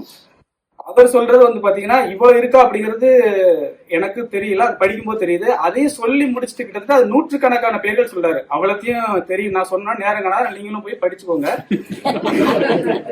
அது என்ன சொல்றாருன்னா, மாலை அணிந்த மார்புடன், நூல்களை கற்று தெரிந்த புலவன், போர் தொழில் செய்பவன், வெற்றி வீரன், அந்தணன், அறிஞர்கள் புகழ் செய்பவன், கார்த்திகேயன், சிவகுமரன், இப்படி நிறைய திருநாமங்கள் சொல்லிட்டு இன்னொரு பேர்கள் இருக்கு. அதெல்லாம் சொல்றதுக்கு வந்து எனக்கு வந்து முடியாது அப்படிங்கிற அளவுக்கு அவரோட திருநாமங்களை வரிசையா சொல்லிடுறாரு. இதுல வந்து இந்த கார்த்திகேயன் அப்படி அவர் பிறந்த நட்சத்திரம் யாருக்கா தெரியுமா? ரொம்ப சிறப்பு. முருகன் பிறந்தது முருகன் பிறந்தது கார்த்திகை நட்சத்திரம் கிடையாது. அதுதான் இந்த சிறப்பா சொல்ல வராங்க. என்ன அப்படின்னா, முருகன் பிறந்தது அப்ப ஏன் நமக்கு அந்த கார்த்திகை தான் இத்தனை பேருக்கும் அம்மா முதல் வந்து பதிஞ்சிருக்கு அப்படின்னா, அவர் என்ன சொல்ல வர்றாருன்னா, முருகன் வந்து அவ்வளவு நன்றி உள்ளவர். ஏன்னா அந்த கார்த்திகையில பிறந்த வந்து கார்த்திகை பெண்கள். அப்போ அந்த கார்த்திகை பெண்கள் அந்த நன்றி உள்ளவங்கிறத அதை குறிப்பிட்டு சொல்றாரு. அந்த திருநாமத்துல கூட நம்ம வந்து தமிழன் எவ்வளவு நன்றி உள்ளவனா இருந்தான்னு சொல்லிட்டு நக்கீரனார் வந்து பல வருடம் இதை எதுக்கு நான் பதிவு செய்யறேன்னா, ஒரு சிலர் வந்து பேசும்போது பக்தி இலக்கியங்களுக்கும் வரலாற்றுக்கும் சம்பந்தம் இல்லைன்னா சொல்லிடுறாங்க. பக்தி இலக்கியங்களை தவிர்த்துக்கலாம் நம்ம ஒண்ணும் பண்ணவே முடியாது. அதாவது நீங்க வந்து பக்தி இலக்கியங்களை படிக்கலாம், படிக்காம இருக்கலாம், அது சுய வெறுப்பு. அதுக்கு எந்த பொதுவில் ஒரு கருத்தை சொல்லும் போது சரியான கருத்தை சொல்லணும் அப்படிங்கிறத பதிவு செய்யறது என்னுடைய ஆசை. அதான் நான் சொன்னதுல வந்துட்டு இப்போ வந்து நம்மளோட திருநாமங்களை சொல்லிட்டாரு. எல்லாம் நம்ம பேர் சொல்லிக்கிட்டே போலாம். இப்ப அப்படி திருநாமங்கள் கொண்ட அந்த முருகனை வந்து இப்ப நான் சொல்லிட்டு அவர் ஒரு பெரிய பராக்கிரமசாலி. அவர் வந்து பாத்தீங்கன்னா வானலாவே உயரம் கொண்டவர், நல்லா வந்து ஒரு பரந்த மார்பினன் சொல்றாரு. இப்ப இப்படிப்பட்டவளை வந்து நம்ம என்னதான் பாடி கூப்பிட்டாலும் பக்கத்துல போனா அடியர்கள் பயமா இருக்கும்ல. அப்ப அடியர்கள் பயமா இருந்தா அவர் எப்படி போய் கும்பிடுவாங்க? அதுக்கு என்ன சொல்றாரு அப்படின்னா, அவர் வந்து இவ்வளவு பராக்கிரமசா இருந்தா கூட அடியவர்கள் வந்து அவரை தொலை வர்றாங்க அப்படின்னா அவர் வந்து இன்னொரு உருவத்தை அழகு வடிவுடைய ஒரு திருமுருகனா காட்சி தருகிறாரு. அந்த அளவுக்கு தன்னோட உருவத்தையே மாத்திக்கிட்டாரு. அது நம்ம வந்து சரணாகதி அடைஞ்சோம்னா அவர் வந்து அவருக்கு வந்து நம்ம வந்து அடியவர், அதனால அவருக்கு நம்ம பயப்பட தேவையில்லை. அவர் அருள் கண்டிப்பா புரிவார் அப்படிங்கிற மாதிரி தன்னுடைய உருவத்தை மாத்திக்கிறாரு. அது வந்து சிலப்பதிகாரத்துல அப்படி ஒரு வரி வந்திருக்கு. பூவந்த உண்கண் பொறுக்கென்று மேவிந்தன் மூவா இளநலம் காட்டி. அதாவது வந்து சாத்தன் அப்படிங்கிற தெய்வம் வந்து அதுவும் இந்த மாதிரி ஒரு பராக்கிரமசாலியான ஒரு தெய்வம் தான். ஆனா தேவந்தி அப்படிங்கிற ஒரு பெண் வந்து அவரை கும்பிட விடும்போது தன்னுடைய உருவத்தை வந்து மாத்திக்கிட்டு ஒரு அழகான வடிவுள்ள ஒரு கடவுளா அந்த காட்சி தர்றாரு. அதே மாதிரி முருகனும் தன்னுடைய உருவத்தை மாத்திக்கிடுவாரு அப்படிங்கிற மாதிரி சொல்றாங்க. சரி, இப்படி இருக்கிற அந்த முருகனை நாம கும்பிட்டா என்ன கிடைக்கும் அப்படின்னு நமக்கு தெரியணும் இல்லையா? திருமுருகாட்சி பள்ளி 6 பேரும் அதுல இருந்து வந்துடும் நினைச்சா அது வரல. இந்த ஆற்றுப்படுதல் அப்படிங்கிறது என்ன அம்மா சொன்னாங்க, வீடு பேர் அடையதானமா சொன்னீங்க. அந்த வீடு பேர் அடையிறதே வந்து கொடுக்கறது வந்து முருகன் தான் அப்படிங்கிறது இதுலதான் வருது, இந்த வரிகள் தான் வருது. அது என்ன சொல்ற, விழுமிய பெறலரும் பரிசில் அப்படிங்கிற அந்த மாதிரி வரிகளை அவர் முடிக்கிறாரு. அப்போ வந்து நம்ம இப்ப பொதுவா வந்து நம்மளோட உயர்ந்தவங்கிட்ட போய் நம்ம கேட்டோம் வச்சுக்கோங்களேன், மனிதர்களே இருக்கட்டும், அவங்க என்ன தரலாம், பொண்ணு தரலாம், பொருள் தரலாம், உடை, இந்த மாதிரி பரிசுகள் தரலாம். ஆனா இது எதுவுமே என்னன்னா நிலை பெற்றது கிடையாது. இது எல்லாமே நிலையற்ற தன்மை கொண்டது. அப்ப நம்ம முருகன்கிறவன யாருக்கு நம்ம என்ன சொல்லிட்டோம், ஒரு உயர்ந்த கடவுளா பார்த்துட்டோம் இல்லையா? ஒப்பாரும் மிக்காரும் இல்ல, ஒரு மிகப்பெரிய கடவுள். அப்ப அவர்கிட்ட இருந்து கிடைக்கிறது என்னவா இருக்கணும், கண்டிப்பா ஒரு நிலையான ஒரு அருளாக இருக்கணும்.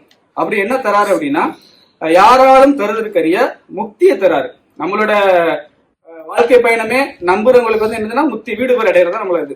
அந்த முக்தியிலுமே 2 வகையான முக்தி இருக்குதா சொல்றாரு. ஒன்று வந்து சீவன் முக்தி, இன்னொன்று வந்து விநாயகன் முக்தி. இந்த சீவன் முக்திக்கும் விநாயகன் முக்திக்கும் என்ன வித்தியாசம் அப்படின்னா, சீவன் முக்திங்கிறது வந்து நம்ம உடம்புல இருந்து உயிர் பிரிந்த பிறகு கிடைக்கிற முக்தி.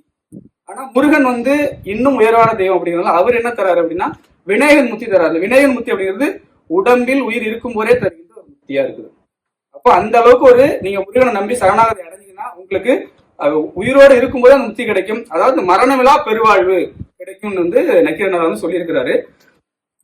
இதை வந்து நான் வந்து இப்ப சிங்கப்பூருக்கு நம்ம பேசுறோம். இதை எப்படி ஒப்பிட்டு பார்க்கலாம் அப்படின்னா, சிங்கப்பூர் வந்து பாத்தீங்கன்னா இதே மாதிரி உயர்ந்த கட்டிடங்கள் இருக்கு.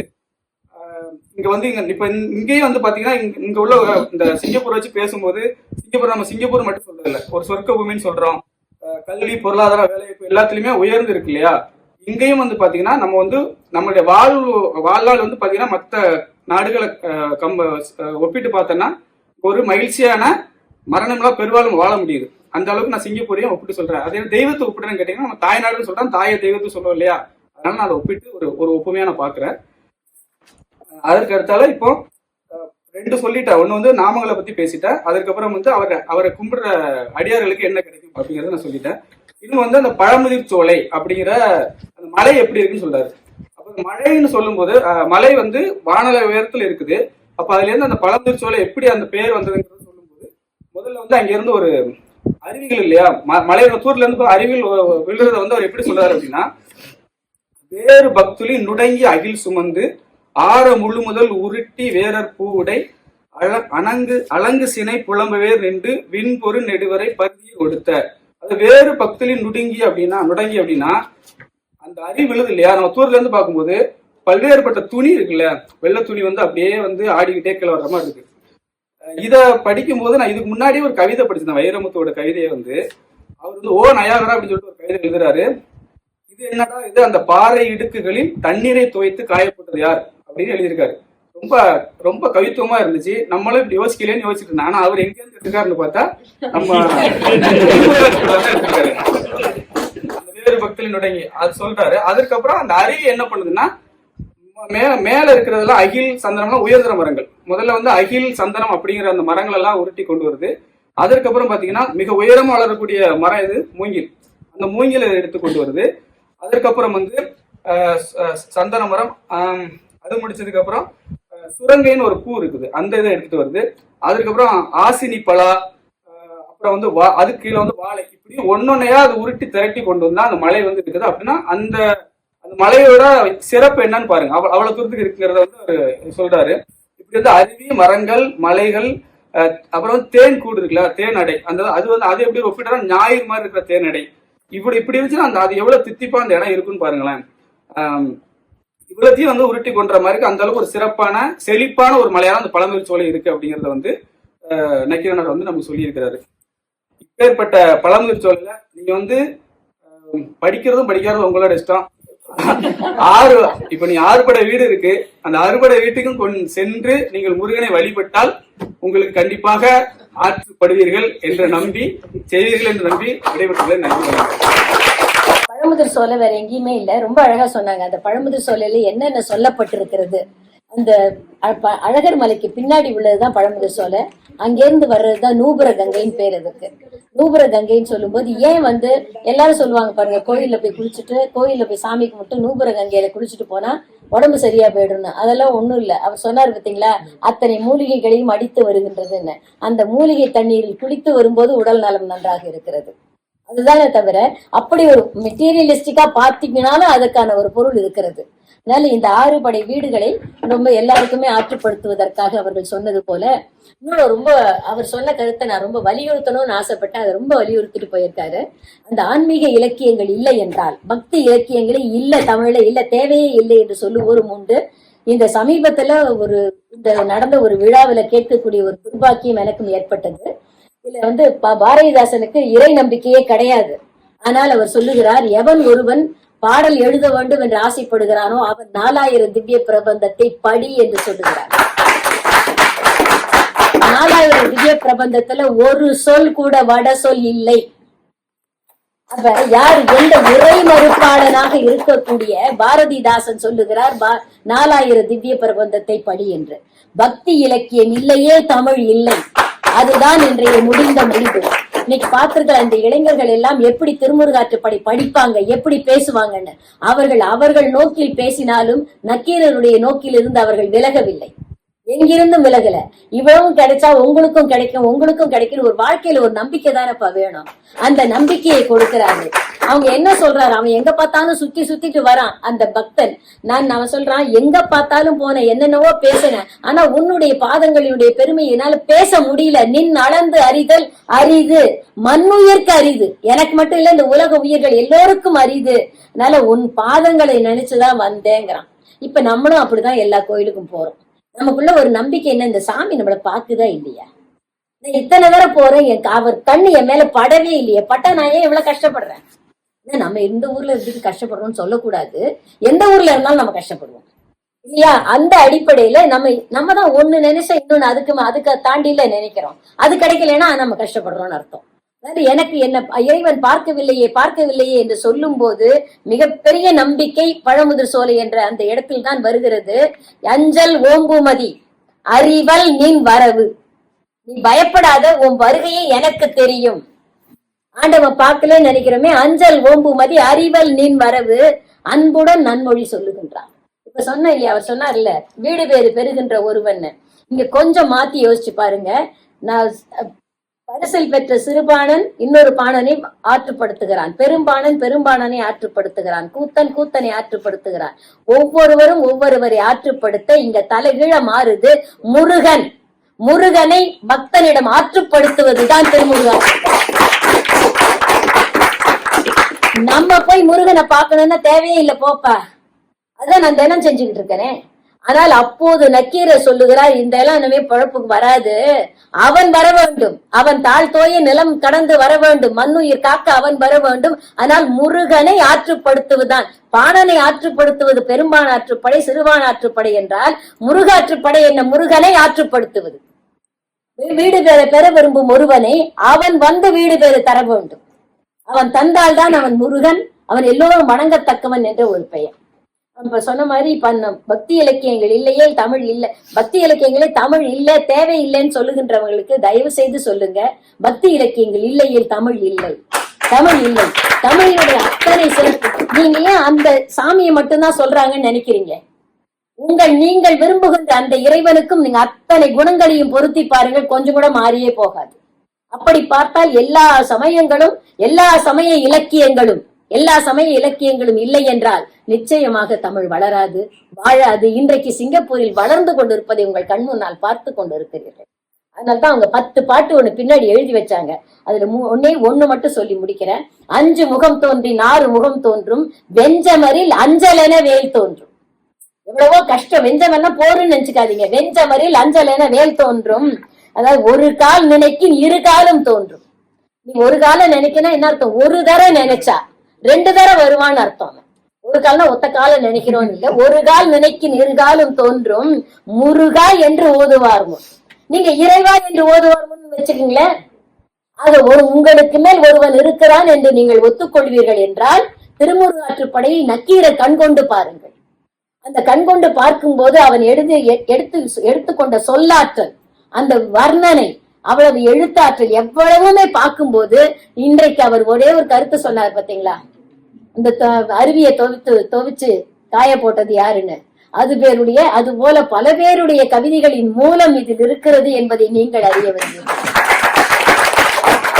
பக்தி இலக்கியங்களோ கம்பராமாயணம் எதை படித்தாலும் இன்றைய கவிஞர்களுடைய கவிதைகள் அங்கே ஒளிந்து கொண்டிருப்பது உங்களுக்கு தெரியும். அதற்காகவாவது நீங்கள் அதனை எல்லாம் படிக்கலாம் என்று சொல்லி இந்த வாய்ப்பினை எனக்கு கொடுத்த பேச்சாளர் மன்றத்திற்கும், சோழன் பேச்சாளர் மன்றத்திற்கும், தமிழ் வழி தமிழ் வழி பண்பாட்டு கழகத்திற்கும் அந்த இடம் கொடுத்த வசந்த கைகாட்டுறேன்.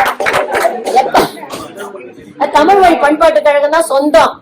ஏன் இந்த பேச்சாளர் மன்றத்துக்கு அவங்க தானே சொந்தம் இல்லையா?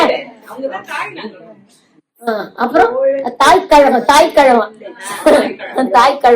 அந்த தமிழ் மொழி பண்பாட்டு கழகம் இன்றைக்கு எனக்கு இந்த ஆதரவு தரவில்லை என்றால் 17 மாதங்களாக இந்த இலக்கிய வனம் இவ்வளவு சிறப்பாக நடந்து அடுத்த மாத நிகழ்வோடு நாங்கள் 18 நூல்களை நிறைவு செய்து அதன் பிறகும் நாங்கள் நிற்கப் போவதில்லை. 10 கீழ்கணக்கு நூல்களை நோக்கி நடக்கப் போவதில்லை. செய்தி வாய்ப்பு ஆற்றுப்படைக்கு அம்மா மட்டும் பொழிப்புரை எழுதினாங்கன்னா அதை நம் தமிழ் மொழி பண்பாட்டு கழகமே வெளியிடும் என்று நம்ம தலைவர் ஹரிகிருஷ்ணன் ஐயா அவர்கள் இப்போதான் ஒரு தெரிவிச்சாங்க. அது ரொம்ப தெரிவிச்சுக்கிறேன். அம்மா தயவு செஞ்சு சோழன் மன்றத்தோடு சேர்ந்து இணைந்து நம்ம செஞ்ச இந்த இலக்கிய வனம் மிகவும் சிறப்பா இருந்தது.